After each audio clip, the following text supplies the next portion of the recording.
السلام علیکم ورحمۃ اللہ وبرکاتہ۔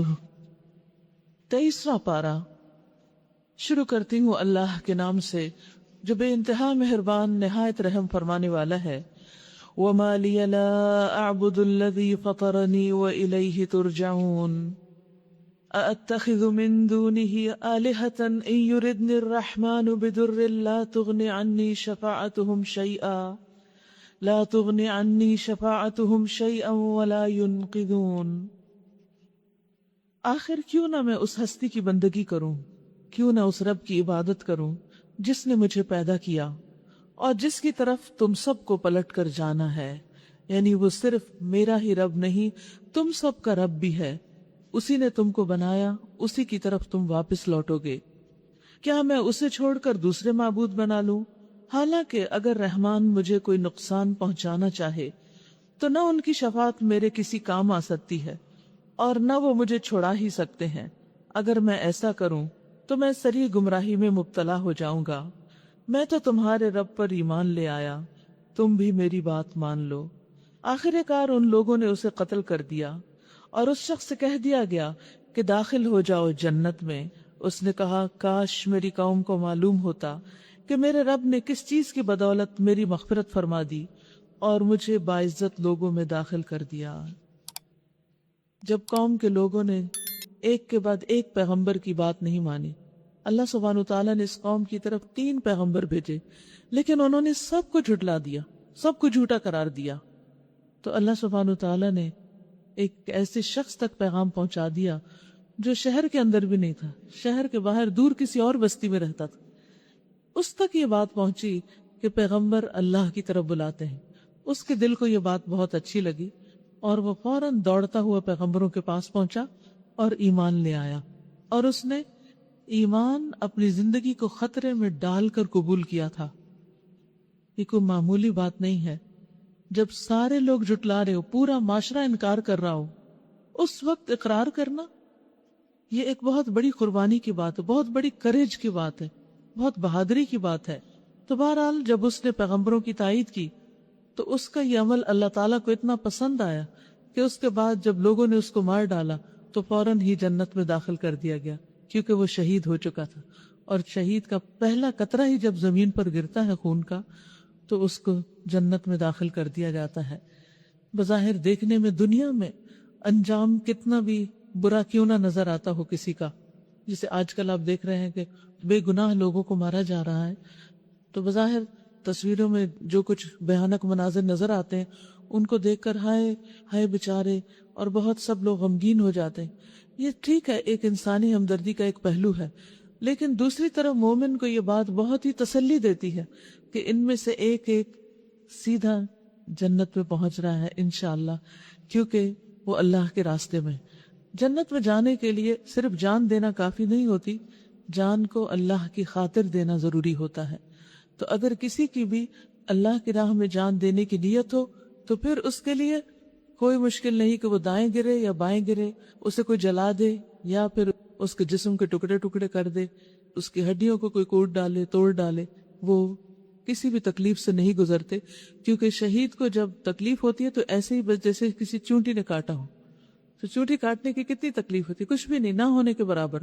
وہ ہمیں نظر آتا ہے کہ ان کو بہت تکلیف ہو رہی ہے، لیکن ان کو تکلیف نہیں ہوتی، تو وہ خوش قسمت ہوتے ہیں۔ تو بہرحال اس شخص کو بھی جنت میں فوراً بھیج دیا گیا۔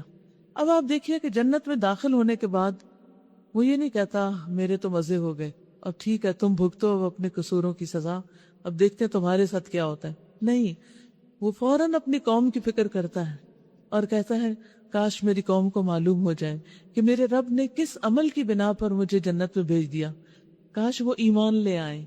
یعنی اس وقت بھی ایسا مبلغ بنتا ہے، کیونکہ جو سچا ایمان ہے وہ انسان کے دل کے اندر ایسی تڑپ پیدا کر دیتا ہے کہ انسان فوراً ہی پھر وہ خیر کی بات دوسروں کو بتانا چاہتا ہے، پھر وہ چپ کر کے رہ ہی نہیں سکتا، وہ آرام سے سو ہی نہیں سکتا، وہ آرام سے کھا ہی نہیں سکتا۔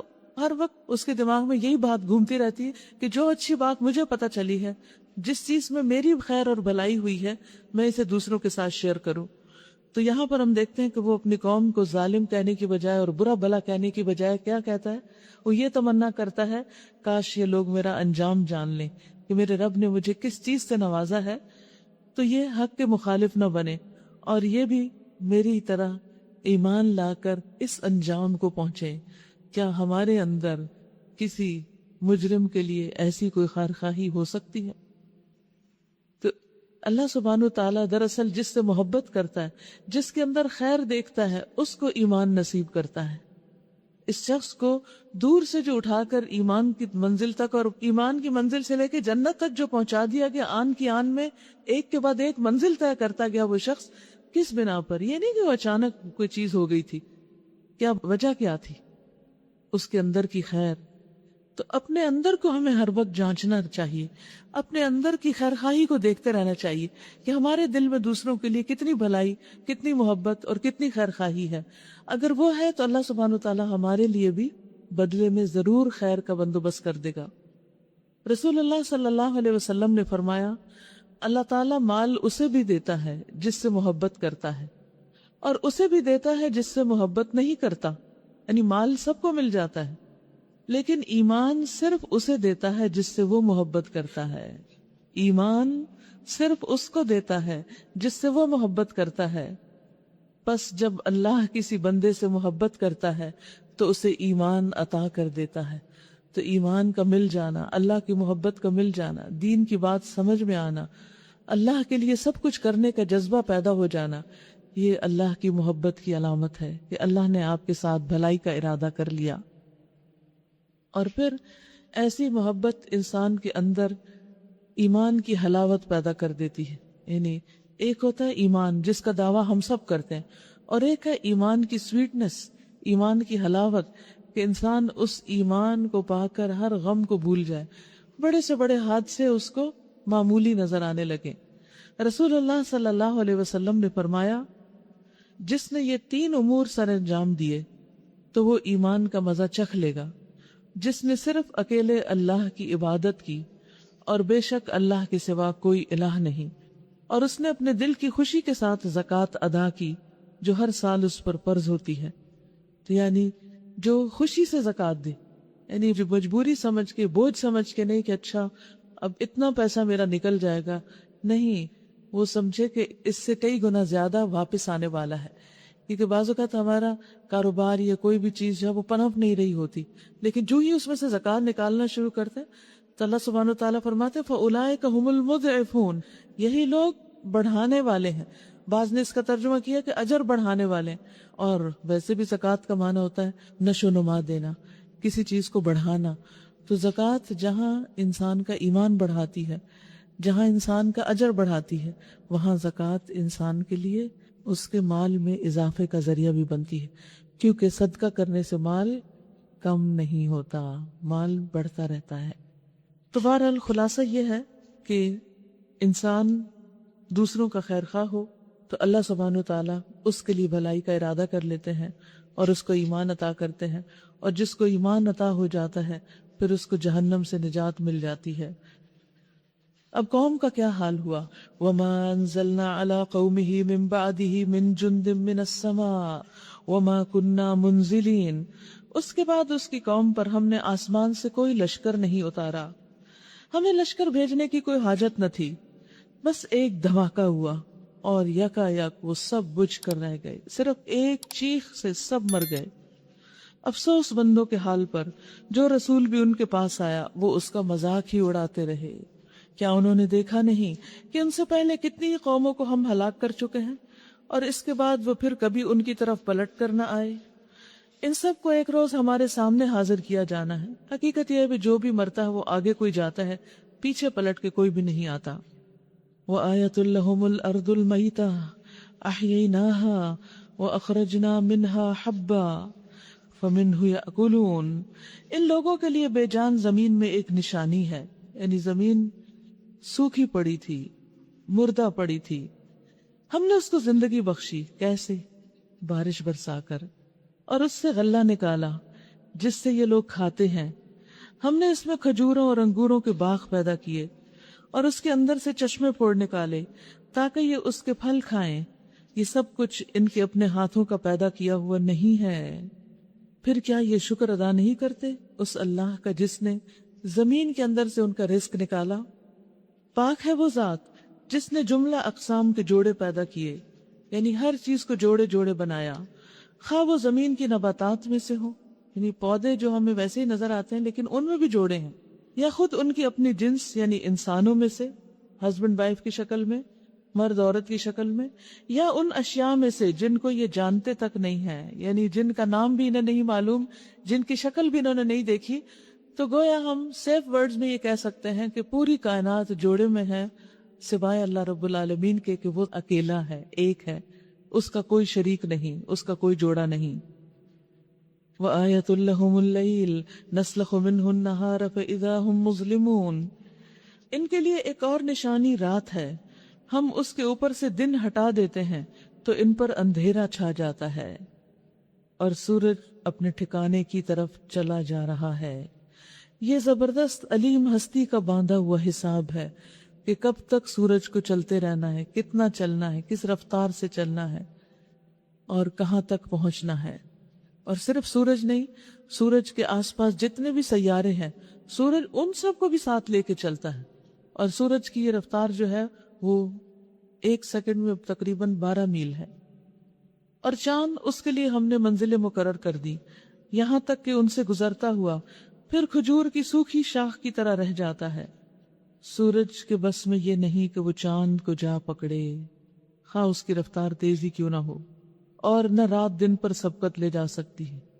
کبھی ایسا نہیں ہوا کہ رات کے بعد پھر رات آ جائے کہ اس نے دن کو آنے نہ دیا ہو. سب ایک ایک فلک میں تیر رہے ہیں، آربٹ میں ہیں اپنے اپنے. یعنی اس سے یہ پتہ چلتا ہے کہ سورج، چاند، ستارے، سیارے، تمام اجرام فلکی جو ہیں یہ سب متحرک ہیں، سب گھوم رہے ہیں. کل فی فلک یسبحون. پھر یسبحون کا لفظ یہ بتاتا ہے کہ یہ ایسے ہی تیر رہے ہیں جیسے پانی میں کوئی چیز تیر رہی ہوتی ہے، خلا میں ایسے گھومتے ہوئے گویا تیر رہے ہیں. خلا ان کے لیے پانی کی طرح ہے جس میں تیر رہے ہیں. پھر یہ ہے کہ ہر ایک کا اپنا اپنا مدار ہے، اپنا اپنا آربٹ ہے، کوئی کسی اور کے اندر انٹرفیئرنس نہیں کر رہا، اسی لیے ان کا سفر پرسکون ہے. اور پھر یہ بھی ہے کہ یہ افلاک تاروں کو لیے ہوئے گردش نہیں کر رہے، یعنی آسمان نہیں گھوم رہا، بلکہ تارے جو ہیں وہ افلاک کو لیے ہوئے گردش میں ہیں. تو یہ اللہ سبحانہ وتعالیٰ نے 1400 سال پہلے ہمیں بتا دیا تھا کہ کل فی فلک یسبحون. ان کے لیے یہ بھی ایک نشانی ہے کہ ہم نے ان کی نسل کو بھری ہوئی کشتی میں سوار کر دیا. اشارہ ہے نوح علیہ السلام کی کشتی کی طرف. پھر ان کے لیے ویسی ہی کشتیاں اور پیدا کی جن پر یہ سوار ہوتے ہیں. ہم چاہیں تو ان کو غرق کر دیں، ان کی کوئی فریاد سننے والا نہ ہو. خاص طور پر کھلے سمندر میں جب جہاز پہنچتا ہے تو آس پاس کوئی بہت جلد مدد کو نہیں پہنچ سکتا، اور کسی طرح یہ بچائے نہ جا سکیں. بس ہماری رحمت ہی ہے جو انہیں پار لگاتی ہے اور ایک وقت خاص تک زندگی سے فائدہ اٹھانے کا موقع دیتی ہے. ان لوگوں سے جب کہا جاتا ہے کہ بچو اس انجام سے جو تمہارے آگے آ رہا ہے اور جو تمہارے پیچھے گزر چکا ہے، شاید کہ تم پر رحم کیا جائے، تو یہ سنی انسنی کر دیتے ہیں، یعنی غفلت سے نہیں جاگتے. یہی وہ بات ہے جو سورت کے شروع میں کہی گئی، وَجَعَلْنَا مِن بَيْنِ أَيْدِيهِمْ سَدًّا وَمِن خَلْفِهِمْ سَدًّا، کہ ایک دیوار ان کے پیچھے ہے، ایک آگے ہے. نہ مستقبل کے اندیشے ہیں ان کو کہ آخرت میں کیا ہوگا، نہ ماضی سے سبق لیتے ہیں کہ پچھلی قوموں کے ساتھ کیا ہوا. تو اس لیے ایسے لوگ کبھی ہدایت نہیں پاتے. ہدایت پانے کے لیے انسان کو دنیا کے واقعات پر غور کرنا چاہیے اور اس سے عبرت لینی چاہیے. اور جب ان سے کہا جاتا ہے کہ اللہ نے جو رزق تمہیں عطا کیا ہے اس میں سے کچھ اللہ کی راہ میں بھی خرچ کر دو، تو یہ لوگ جنہوں نے کفر کیا ہے ایمان لانے والوں کو جواب دیتے ہیں، کیا ہم ان کو کھلائیں جنہیں اگر اللہ چاہتا تو خود کھلا دیتا؟ تم تو بالکل ہی بہک گئے ہو. یعنی فی سبیل اللہ لوگوں کو کھلاتے نہیں، وہ کہتے ہیں اللہ کے بندے اللہ خود کھلا، ہمارے مال میں سے کیوں لیتے ہیں؟ عجب منطق. بھئی اللہ کا حکم ہے، اللہ نے تمہیں دے کے آزمایا ہے، ان سے لے کے آزمائے.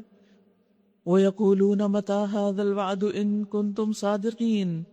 یہ لوگ کہتے ہیں قیامت کی دھمکی آخر کب پوری ہوگی، بتاؤ اگر تم سچے ہو. اس کا یہ مطلب نہیں کہ ان کو کوئی انتظار تھا یا کوئی فکر تھی تو پتہ کرنا چاہتے تھے کہ کب آ رہی قیامت کی ہم تیاری کر لیں. وہ ایک مذاق کے انداز میں کہتے تھے. دراصل یہ جس چیز کی راہ تک رہے ہیں، یعنی انتظار کر رہے ہیں، وہ بس ایک دھماکہ ہے جو یکا یک انہیں عین اس حالت میں دھر لے گا جب یہ اپنے دنیاوی معاملات میں جھگڑ رہے ہوں گے. اور اس وقت یہ وصیت تک نہ کر سکیں گے، نہ اپنے گھروں کو پلٹ سکیں گے۔ وَنُفِخَ فِي الصُّورِ فَإِذَا هُم مِّنَ الْأَجْدَاثِ إِلَىٰ رَبِّهِمْ يَنْسِلُونَ، پھر ایک سور پھونکا جائے گا اور یکا یک یہ اپنے رب کے حضور پیش ہونے کے لیے اپنی قبروں سے نکل کھڑے ہوں گے۔ سور کا پھونکا جانا۔ نبی صلی اللہ علیہ وسلم نے سور پھونکنے والے فرشتے کے بارے میں بتایا۔ نبی صلی اللہ علیہ وسلم نے فرمایا کہ سور پھونکنے والے فرشتے کو جب سے یہ ڈیوٹی دی گئی ہے، یہ ذمہ داری دی گئی ہے، وہ تب سے تیار حالت میں اپنی آنکھیں عرش کی طرف لگائے ہوئے ہے، یعنی وہ ہر وقت عرش کی طرف دیکھتا ہے، اس بات سے ڈرتے ہوئے کہ کہیں حکم ملنے سے پیشتر اس کی نگاہ ادھر ادھر نہ ہو جائے۔ کس قدر ڈیوٹیفل ہیں یہ فرشتے، ہمیں کوئی ڈیوٹی ملے تو ہم ٹائم پر پہنچتے بھی نہیں، گویا کہ اس کی آنکھیں دو روشن ستارے ہیں۔ اب اسے امیجن کریں کہ سور پھونکنے والا فرشتہ ستاروں جیسی چمکتی آنکھوں کے ساتھ مسلسل ٹکٹکی باندھ کے عرش کی طرف دیکھ رہا ہے کہ کب دنیا کو ختم کرنے کا اعلان کیا جاتا ہے، مجھے حکم دیا جاتا ہے تو میں سور پھونک ڈالوں جس سے سارے زندہ لوگ ختم ہو جائیں۔ نبی صلی اللہ علیہ وسلم نے فرمایا، میں کیسے خوش و خرم رہ سکتا ہوں، کیسے بے فکر ہو سکتا ہوں؟ ادھر سور پھونکنے والا فرشتہ اپنے منہ میں سور لے چکا، یعنی صرف آنکھیں نہیں لگائے ہوئے، منہ میں بھی لے چکا۔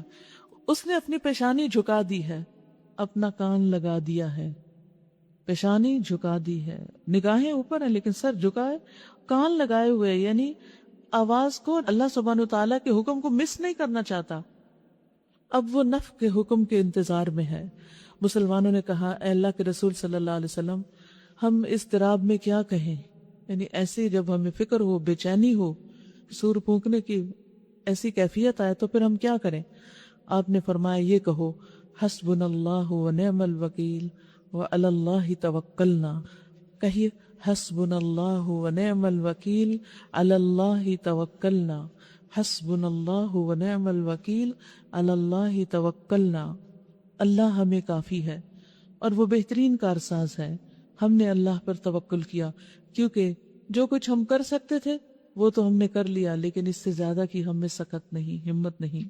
تو یہ دوسرے سور کی بات ہو رہی ہے، جب لوگ سور پھونکے جانے پر قبروں سے نکل کر بھاگنا شروع کر دیں گے۔ کس طرف؟ الی ربہم، اپنے رب کی طرف۔ ینسلون، نسل کہتے ہیں اوپر سے نیچے آنے کو، جیسے پہاڑ سے کوئی اتر رہا ہو تو خود بخود تیز ہو جائے گا۔ گاڑی جب اوپر سے نیچے کو آتی ہے تو آپ بے شک اس کو بند بھی کر دے تو خود ہی دوڑنا شروع کر دیتی۔ قالوا یا ویلنا من بعثنا من مرقدنا هذا ما وعد الرحمن وصدق المرسلون۔ گھبرا کر کہیں گے، ارے یہ کس نے ہمیں ہماری خوابگاہ سے اٹھا کھڑا کیا؟ یہ وہی چیز ہے جس کا اللہ رحمان نے وعدہ کیا تھا اور رسولوں کی بات سچی تھی۔ ایک ہی زور کی آواز ہوگی اور سب کے سب ہمارے سامنے حاضر کر دیے جائیں گے، سب کے سب۔ فَالْيَوْمَ لَا تُظْلَمُ نَفْسٌ شَيْئًا، آج کسی پر ذرہ برابر ظلم نہ کیا جائے گا، ذرے کے برابر بھی کسی پر ظلم نہ ہوگا، اور تمہیں ویسا ہی بدلہ دیا جائے گا جیسے عمل تم کرتے رہے تھے۔ آج جنتی لوگ مزے کرنے میں مشغول ہیں، وہ اور ان کی بیویاں گھنے سایوں میں ہیں، مسندوں پر تکیے لگائے ہوئے، ہر قسم کی لذیذ چیزیں کھانے پینے کو ان کے لیے وہاں موجود ہیں، جو کچھ وہ طلب کریں ان کے لیے حاضر ہے، جو بھی مانگے، جس چیز کی فرمائش کریں۔ رب رحیم کی طرف سے ان کو سلام کہا گیا ہے، اور اے مجرموں، آج تم چھٹ کر الگ ہو جاؤ، یعنی ایک طرف نیک لوگ ہوں گے، ایک طرف برے لوگ۔ حقیقت یہ ہے کہ جنت ہی وہ جگہ ہے جہاں ہماری ساری خواہشات پوری ہوں گی، جو بھی آج مانگو ملے گا۔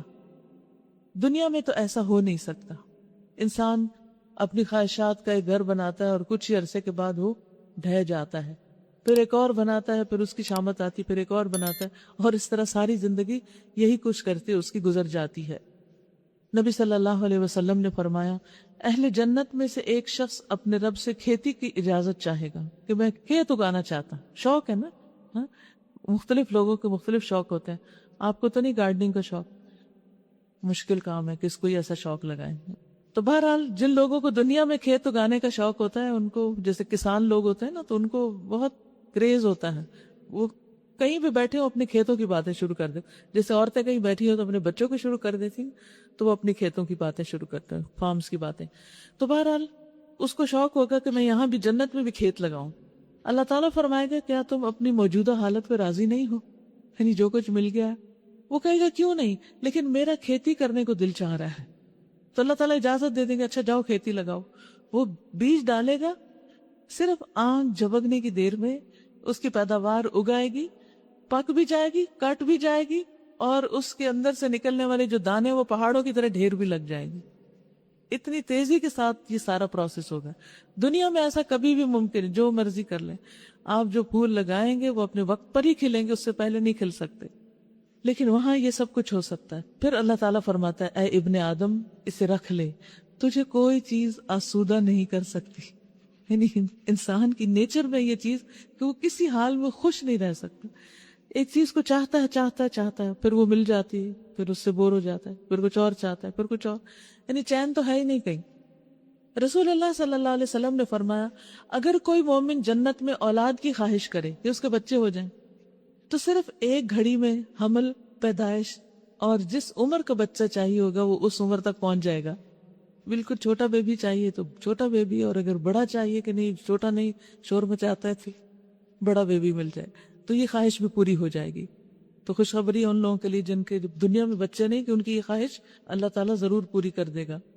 تو یہ تھا انجام متقی لوگوں کا کہ جو جنت میں مزے کر رہے ہوں گے. لیکن جنت قیمت ہے ایمان کی، عمل صالح کی، دنیا میں اپنے نفس کی خواہشات کو قربان کرنے کی. دوسری طرف مجرم لوگ ہیں، کرمنلز.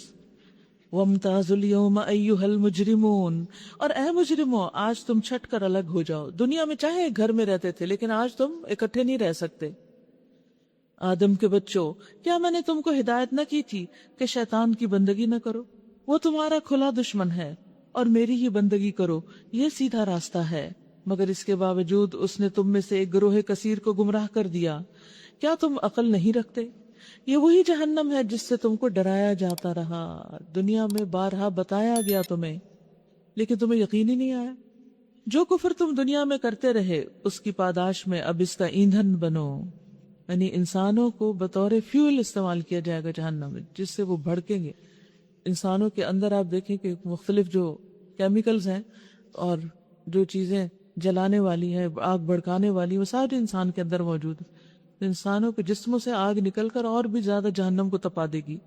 آج ہم ان کے منہ بند کیے دیتے ہیں، ان کے ہاتھ ہم سے بولیں گے، ان کے پاؤں گواہی دیں گے کہ یہ دنیا میں کیا کمائی کرتے رہے ہیں، دنیا میں کیا کرتے رہے. اس کے لیے انسان کا اپنا جسم انسان کے خلاف بولنا شروع کر دے گا. تو پہلی بات تو یہ پتہ چل رہی ہے کہ کفر کرنے والوں کو جہنم میں بھیجا جائے گا.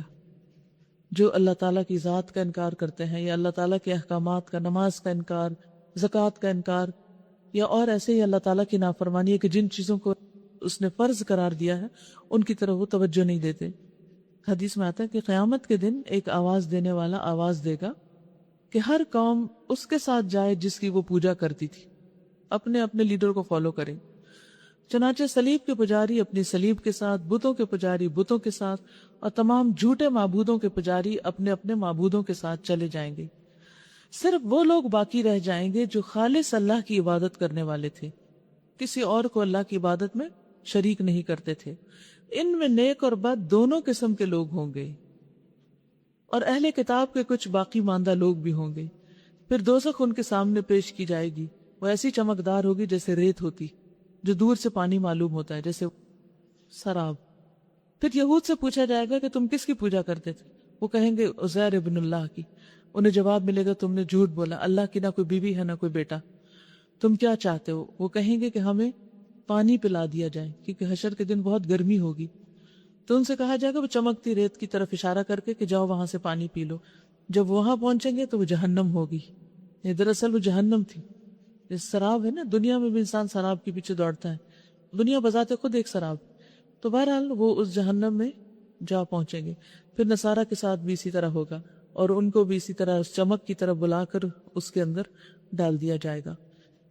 تو اس سے یہ پتہ چلتا ہے کہ اگر کوئی شخص اللہ کے ساتھ شرک کرتا ہے تو پھر وہ بچ نہیں سکتا، اس کی پکڑ ضروری ہے. تو اس لیے دنیا میں ہی شرک سے بچ جانا چاہیے. اور ان باتوں کو اہل کتاب کو بتانا نہایت ضروری ہے کہ بظاہر وہ اللہ تعالیٰ اور اس کے رسولوں کو مانتے ہیں، آخرت کو بھی مانتے ہیں، لیکن ان کی زندگیوں میں شرک داخل ہو چکا ہے۔ کیا خیال ہے مسلمانوں کے بارے میں کہ جن کے اندر شرک داخل ہو چکا ہے؟ ان کو بھی اس سے ڈرانا چاہیے۔ بہت سے لوگ اللہ سبحانہ و تعالیٰ کے لیے نماز اور قربانی کرنے کی بجائے غیر اللہ کو سجدے کرتے ہیں اور ان کے نام پہ قربانیاں کرتے ہیں اور ان کے آگے جھکتے ہیں اور ان سے دعائیں مانگتے ہیں اور ان کے نام کی نظر و نیاز صدقہ خیرات کرتے ہیں۔ یعنی سارے مراسم عبودیت، یعنی جو ریچولز ہیں، وہ سارے کے سارے غیر اللہ کے لیے ہونے لگ گئے۔ تو پھر انجام کیا ہوگا؟ اہل کتاب بھی تو کتاب والے ہیں نا، اور ہم بھی کتاب والے ہیں۔ تو اگر کتاب کو پڑھا نہ جائے اور اس کو سمجھا نہ جائے اور اس کے مطابق عمل نہ کیا جائے تو پھر بہت مشکل ہوگی۔ دوسری بات یہاں یہ بتائی گئی ہے کہ الیوم نختم علی افواہہم، جہنمیوں کے منہ کے اوپر سیل لگا دی جائے گی، مہر لگا دی جائے گی۔ وتکلمنا ایدیہم، ان کے ہاتھ بولیں گے، وتشہد ارجلہم، اور ان کے پاؤں، ان کی ٹانگیں، بما کانوا یکسبون، جو کچھ وہ کرتے رہے۔ رسول اللہ صلی اللہ علیہ وسلم نے فرمایا، قیامت کے دن جب تم لوگ پیش ہوگے تو تمہارے منہ پر مہر لگا دی جائے گی، پھر تم میں سے کسی ایک کی سب سے پہلے جو چیز بولے گی وہ اس کی ران اور ہتھیلی، یعنی ٹانگ اور ہتھیلی، یہ سب سے پہلے بولیں گی، کیونکہ زیادہ تر کام انسان انہی سے لیتا ہے۔ ہم چاہیں تو ان کی آنکھیں موند دیں، پھر یہ راستے کی طرف لپک کر دیکھیں کہاں سے انہیں راستہ سجھائی دے گا۔ ہم چاہیں تو انہیں ان کی جگہ پر اس طرح مسخ کر کے رکھ دیں کہ یہ نہ آگے چل سکے نہ پیچھے پلٹ سکیں۔ وَمَن نُعَمِّرْهُ نُنَكِّسْهُ فِي الْخَلْقِ، جس شخص کو ہم لمبی عمر دیتے ہیں اس کی ساخت کو ہم الٹ ہی دیتے ہیں، وہ پھر بچہ بن جاتا ہے، ڈیپینڈنٹ ہو جاتا ہے دوسروں پر، اس کے ساتھ بیبیز کی طرح ٹریٹ کرنا پڑتا ہے، اس کی نیپی چینج کرنی پڑتی ہے، اس کو فیڈ کرنے کے لیے اس کے منہ میں چمچ سے دودھ ڈالنا پڑتا ہے یا غذا دینی پڑتی ہے، اور وہ بچے کی طرح ہی وہی بات بار بار پوچھتا رہتا ہے۔ تو ایک تو اس عمر سے پناہ مانگنی چاہیے اور دوسرے کہ ڈرنا چاہیے انسان کو۔ کیا یہ حالات دیکھ کر انہیں عقل نہیں آتی؟ اللہ تعالیٰ پوچھتے ہیں کہ اس سے بھی عبرت نہیں ہو رہی، اس سے بھی سمجھ نہیں آتی؟ یعنی ایسا کیوں ہوتا ہے کہ اللہ تعالیٰ کچھ لوگوں کو اتنی زیادہ لمبی عمر دے دیتے ہیں کہ وہ دوسروں کے لیے عبرت کا نمونہ بن جاتے ہیں، لیکن افسوس یہ کہ بندے پھر بھی عبرت نہیں پکڑتے اور زندگی کو غفلت میں گزارتے چلے جاتے ہیں۔ وَمَا عَلَّمْنَاهُ الشِّعْرَ وَمَا يَنبَغِي لَهُ، ہم نے اس نبی کو شعر نہیں سکھایا اور نہ شاعری اس کو زیب دیتی ہے، یہ تو ایک نصیحت ہے اور صاف پڑھی جانے والی کتاب، تاکہ وہ ہر اس شخص کو خبردار کر دے جو زندہ ہو، یعنی جس کا دل زندہ ہے، اور انکار کرنے والوں پر حجت قائم ہو جائے۔ اور اگر ویسے زندہ کی بات کی جائے تو اس سے پتہ چلتا ہے کہ قرآن پاک کس کے لیے آیا؟ زندہ لوگوں کے لیے، مردہ کے لیے نہیں۔ ہم کیا کرتے ہیں؟ مردوں پہ پڑھ پڑھ کے ان کو دیتے رہتے ہیں۔ تو اس آیت کو نوٹ کر لیجئے 70 کو، لِيُنذِرَ مَنْ كَانَ حَيًّا، تاکہ ڈرائے اس کو جو زندہ ہو، وَيَحِقَّ الْقَوْلُ عَلَى الْكَافِرِينَ، اور انکار کرنے والوں پر حجت قائم ہو جائے۔ کیا یہ لوگ دیکھتے نہیں کہ ہم نے اپنے ہاتھوں کی بنائی ہوئی چیزوں میں سے ان کے لیے مویشی پیدا کیے، کیٹلز، اور یہ اب ان کے مالک ہیں۔ ہم نے انہیں اس طرح ان کے بس میں کر دیا ہے کہ ان میں سے کسی پر یہ سوار ہوتے ہیں، کسی کا یہ گوشت کھاتے ہیں، اور ان کے اندر ان کے لیے طرح طرح کے فوائد اور مشروبات ہیں، پھر کیا یہ شکر گزار نہیں ہوتے؟ وَاتَّخَذُوا مِن دُونِ اللَّهِ آلِهَةً لَعَلَّهُمْ يُنصَرُونَ، یہ سب کچھ ہوتے ہوئے انہوں نے اللہ کے سوا دوسرے الہ بنا لیے ہیں اور یہ امید رکھتے ہیں کہ ان کی مدد کی جائے گی۔ وہ ان کی کوئی مدد نہیں کر سکتے، بلکہ یہ لوگ الٹے ان کے لیے حاضر باش لشکر بنے ہوئے ہیں۔ اچھا، جو باتیں یہ بنا رہے ہیں وہ تمہیں رنجیدہ نہ کریں، ان کی چھپی اور کھلی سب باتوں کو ہم جانتے ہیں۔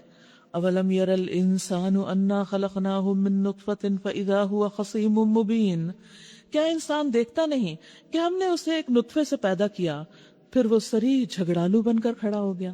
اپنے آغاز کو دیکھے کہ کہاں سے وہ شروع ہوا اور کیا بن گیا۔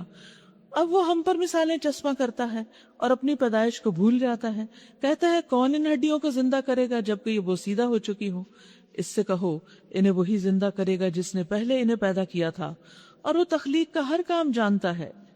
وہی جس نے تمہارے لیے ہرے بھرے درخت سے آگ پیدا کر دی اور تم اس سے اپنے چولہے روشن کرتے ہو۔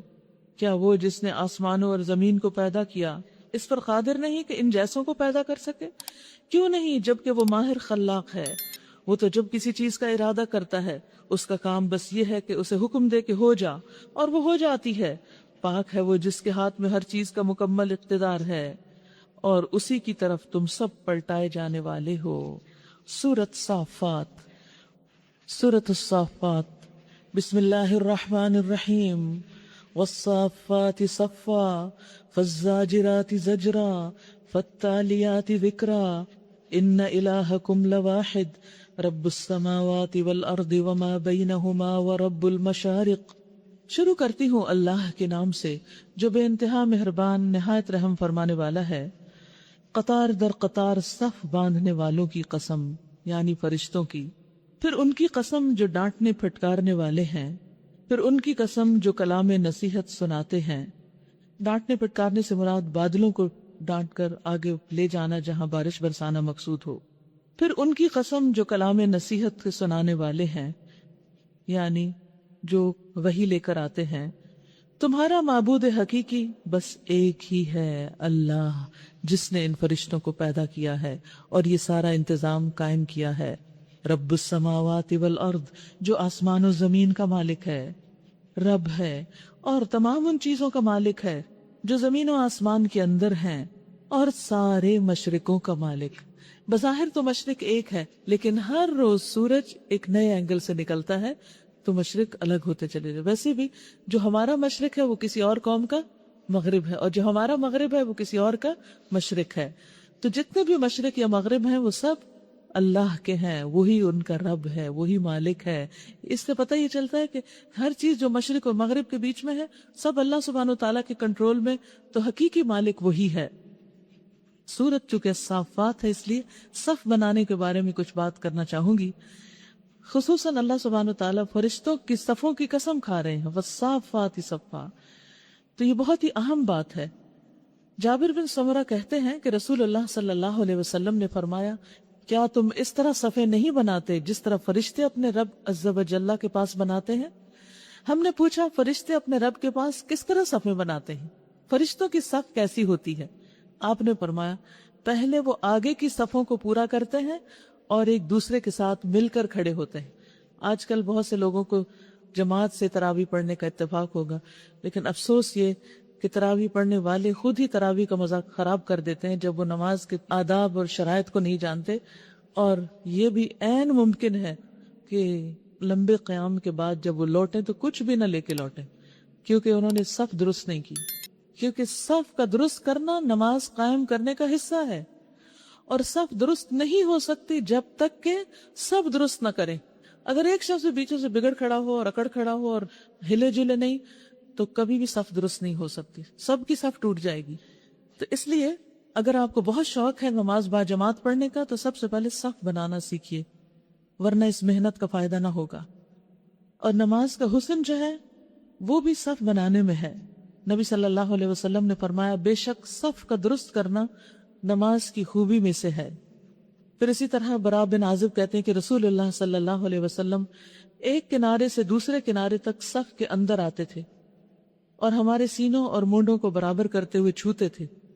یعنی آپ خود لوگوں کو اس طرح جیسے یوں سمجھے کہ جیسے کسی دیوار کے اوپر سیمنٹ نہیں کیا جاتا، اس کو پلستر کیا جاتا ہے، اس طرح آپ سب کے کندھے یوں برابر کرتے تھے کہ آگے پیچھے نہ ہو لوگ، اور فرماتے تھے کہ آگے پیچھے نہ ہو ورنہ تمہارے دل بھی ایک دوسرے سے مختلف ہو جائیں گے۔ آج مسلمانوں میں اتفاق کیوں نہیں، باہم محبتیں کیوں نہیں؟ کیونکہ نماز کی صف ٹوٹی ہوئی ہے، نماز کے اندر ڈسپلن نہیں۔ تو جس عبادت میں ڈسپلن نہیں، پھر پوری دنیا میں یونٹی کہاں سے آ سکتی ہے ہم مسلمانوں کے اندر؟ اور جب یونٹی نہیں، ہر ایک کو صرف اپنے مفاد کی ہے، تو پھر کسی کو کوئی تکلیف پہنچے تو مدد کو کوئی کہاں سے پہنچے گا؟ آپ فرمایا کرتے تھے، بے شک پہلی صف والوں پر اللہ اپنی رحمت نازل فرماتا ہے اور فرشتے ان کے لیے دعا کرتے ہیں، لیکن عورتوں کے لیے پچھلی صف زیادہ پسندیدہ ہے۔ پھر اسی طرح صف ملانے کا اجر بھی ہے اور توڑنے کا گناہ بھی ہے۔ عبداللہ ابن عمر رضی اللہ عنہما سے مروی ہے کہ رسول اللہ صلی اللہ علیہ وسلم نے فرمایا، صفیں درست رکھا کرو کیونکہ تمہاری صفیں ملائکہ کی صفوں کے مشابہ ہوتی ہیں۔ کندھے ملا لیا کرو اور درمیان کی خلا کو پر کر لیا کرو۔ اپنے بھائیوں کے ہاتھوں میں نرم ہو جایا کرو، یعنی اگر وہ آگے پیچھے ہونے کو کہے تو ہو جایا کرو، اور شیطان کے لیے خالی جگہ نہ چھوڑا کرو، یعنی بیچ میں گیپس تو ہونے نہیں چاہیے۔ امام کی طرف سب کو جڑتے چلے جانا چاہیے، تو اس طرح سب کی صف درست ہو جائے گی. کیونکہ اگر آپ امام سے ہٹ کے دوسری طرف ہوگے تو پھر امام بھی ہلنا جلنا شروع کر دے گا، تو اس سے پھر نماز سب کی ڈسٹرب ہوگی. اور جو شخص صف کو ملاتا ہے اللہ تعالیٰ اسے جوڑتا ہے، اور جو شخص صف کو توڑتا ہے اللہ اس کو توڑتا ہے. تو یہ معمولی چیز نہیں ہے. تو پلیز ایک تو سیدھی صف ہو، اور دوسرے یہ کہ باہم جڑے ہوئے ہوں، ساتھ لگے ہوئے ہوں. ایسے ہی تو نہیں کہ نماز با جماعت کا اجر 27 گنا زیادہ، کیونکہ اس میں لگتی ہے محنت زیادہ. اکیلے تو آپ جیسے تیسے کھڑے ہو جائیں، لیکن ایسا نہ ہو 27 لیتے لیتے صفر پہ آ جائیں. ان الہکم لواحد رب السماوات والارض وما بینہما ورب المشارق انا زینا السماء الدنیا بزینت الکواکب. ہم نے آسمان دنیا کو تاروں کی زینت سے آراستہ کیا ہے، اور ہر شیطان سرکش سے اس کو محفوظ کر دیا ہے. یہ شیاطین ملائے اعلیٰ کی باتیں نہیں سن سکتے، ہر طرف سے مارے اور ہانکے جاتے ہیں، اور ان کے لیے پہم عذاب ہے. تاہم اگر کوئی ان میں سے کچھ لے اڑے تو ایک تیز شعلہ اس کا پیچھا کرتا ہے، شہاب ثاقب. اب ان سے پوچھو ان کی پیدائش زیادہ مشکل ہے یا ان چیزوں کی جو ہم نے پیدا کر رکھی ہیں؟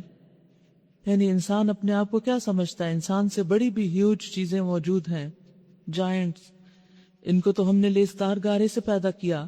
تم اللہ کی قدرت کے کرشموں پر حیران ہو اور یہ اس کا مذاق اڑا رہے ہیں. ایک ہی چیز ہوتی ہے، ایک شخص کے ایمان کو تازہ کر رہی ہوتی ہے، اور دوسرا اپنی حماقت بے وقوفی کی وجہ سے اسی پر ہنس رہا ہوتا ہے. سمجھایا جاتا ہے تو سمجھ کر نہیں دیتے، کوئی نشانی دیکھتے ہیں تو اسے ٹھٹھوں میں اڑا دیتے ہیں اور کہتے ہیں یہ تو سری جادو ہے، برین واشنگ ہے. بھلا کہیں ایسا ہو سکتا ہے کہ جب ہم مر چکے ہوں اور مٹی بن جائیں اور ہڈیوں کا پنجر رہ جائیں، اس وقت ہم پھر زندہ کر کے اٹھائے جائیں؟ اور کیا ہمارے اگلے وقتوں کے آباء و اجداد بھی اٹھائے جائیں گے؟ ان سے کہو ہاں، اور تم اللہ کے مقابلے میں بے بس ہو، یعنی نہ زندگی کے مالک ہو، نہ موت کے مالک، اور نہ دوبارہ جی اٹھنے کے مالک. بس ایک ہی جھڑکی ہوگی اور یکا یک یہ اپنی آنکھوں سے وہ سب کچھ جس کی خبر دی جا رہی ہے دیکھ رہے ہوں گے. اس وقت یہ کہیں گے ہائے ہماری کم بختی، یہ تو یوم الجزا ہے. اچھا یہ ہے یوم الجزا، اب سمجھ آئی. یہ وہی ہے فیصلے کا دن جسے تم جھٹلایا کرتے تھے. حکم ہوگا گھیر لاؤ سب ظالموں کو اور ان کے ساتھیوں کو اور ان معبودوں کو جنہیں وہ اللہ کو چھوڑ کر پوجا کرتے تھے. پھر ان سب کو جہنم کا راستہ دکھاؤ اور ذرا انہیں ٹھہراؤ، ان سے کچھ پوچھنا ہے. کیا ہو گیا تمہیں؟ اب کیوں ایک دوسرے کی مدد نہیں کرتے؟ ارے آج تو یہ اپنے آپ کو ایک دوسرے کے حوالے کیے دے رہے ہیں، اس کے بعد وہ ایک دوسرے کی طرف مڑیں گے اور باہم تکرار شروع کر دیں گے، آپس میں لڑنا شروع کر دیں گے، جھگڑیں گے، آرگیومنٹس ہوں گی. پیروی کرنے والے یعنی فالوورز اپنے لیڈر سے کہیں گے تم ہمارے پاس سیدھے رخ سے آتے تھے یا قسمیں کھا کے آتے تھے؟ وہ جواب دیں گے نہیں، بلکہ تم خود ایمان لانے والے نہ تھے. ہر جگہ یہی جواب ملے گا ان لوگوں کو جو اس کیفیت سے گزریں گے. ہمارا تم پر کوئی زور نہ تھا، تم خود ہی سرکش لوگ تھے. آخر کار ہم اپنے رب کے اس فرمان کے مستحق ہو گئے کہ ہم عذاب کا مزہ چکھنے والے ہیں، سو ہم نے تم کو بہکایا، ہم خود بہکے ہوئے لوگ تھے. اس طرح وہ سب اس روز عذاب میں مشترک ہوں گے. ہم مجرموں کے ساتھ یہی کچھ کیا کرتے ہیں. یہ وہ لوگ تھے جب ان سے کہا جاتا اللہ کے سوا کوئی معبود برحق نہیں تو یہ گھمنڈ میں آ جاتے تھے، تکبر کرتے تھے اور کہتے کیا ہم ایک شاعر مجنون کی خاطر اپنے معبودوں کو چھوڑ دیں؟ حالانکہ وہ حق لے کر آیا ہے اور اس نے رسولوں کی تصدیق کی تھی. اب ان سے کہا جائے گا کہ تم لازماً دردناک عذاب کا مزہ چکھنے والے ہو، اور تمہیں جو بھی بدلہ دیا جا رہا ہے انہی اعمال کا دیا جا رہا ہے جو تم کرتے رہے ہو. مگر اللہ کے چنے ہوئے بندے اس انجام بد سے محفوظ ہوں گے. ان کے لیے جانا بوجھا رزق ہے، ان کے لیے جانا بوجھا رزق ہے اور طرح طرح کی لذیذ چیزیں یعنی جنت کے اندر. وہم مکرمون، اور نعمت بھری جنتیں جن میں وہ عزت کے ساتھ رکھے جائیں گے. فی جنات النعیم، نعمت بھری جنتوں میں. علی سرر متقابلین، تختوں پر آمنے سامنے بیٹھیں گے. شراب کے چشموں سے ساغر بھر بھر کر ان کے درمیان پھرائے جائیں گے. چمکتی ہوئی شراب جو پینے والوں کے لیے لذت ہوگی. یعنی جنت میں انسان صرف تمنا کرے گا کہ مجھے یہ چیز مل جائے، بس اس کے بعد وہ بھول جائے. یہ تھوڑی کہ کسی بڑے سے بڑے ریسٹورانٹ میں جا کر آپ آرڈر بک کرائیں اور پھر بھول جائیں، جب ان کی مرضی ہو آپ کو سرو کریں اور پھر بھی آپ بڑے خوش ہوتے ہیں. تو جنت میں ایسے کوئی انتظار نہیں کرنا پڑے گا کہ ویٹر گیا ہے اور ویٹ ہی کروانا شروع کر دیا اس نے. وہاں پر انسان تمنا کرے گا کسی خاص قسم کی شراب پیے. تو حدیث میں آتا ہے، ابو امامہ فرماتے ہیں کہ جنت والوں میں سے ایک شخص جنت کی شراب کی خواہش کرے گا تو برتن ٹونٹی والی کیتلی کی طرح کا اس کے ہاتھ میں آ جائے گا، یعنی خود ہی آٹومیٹیکلی آ جائے گا. وہ پی لے گا، پھر وہ برتن واپس اپنی جگہ پہ پہنچ جائے گا. خود اٹھ کے لانا نہیں پڑے گا اور خود پی کر واپس اپنی جگہ پہ رکھنا نہیں پڑے گا، خود ہی آئے گا، خود ہی جائے گا. اور شراب بھی کیسی؟ نہ ان کے جسم کو اس سے کوئی نقصان ہوگا، دنیا کی شراب سے تو نقصان ہوتا ہے، نہ ان کی عقل اس سے خراب ہوگی. دنیا کی شراب پی کر تو لوگ واہیات بکنے لگتے ہیں. اور ان کے پاس نگاہیں بچانے والی خوبصورت آنکھوں والی عورتیں ہوں گی، یعنی جنت کی عورتیں، حوریں ایسی نازک جیسے انڈے کے چھلکے کے نیچے چھپی ہوئی جھلی، یعنی ان کی سکن اتنی سافٹ ہوگی. دنیا میں کیا کیا پاپڑ بیلتے ہیں سکن سافٹ کرنے کے لیے، لیکن جنت میں ایسی خواتین کی سکن خود بخود ہی اچھی ہوگی.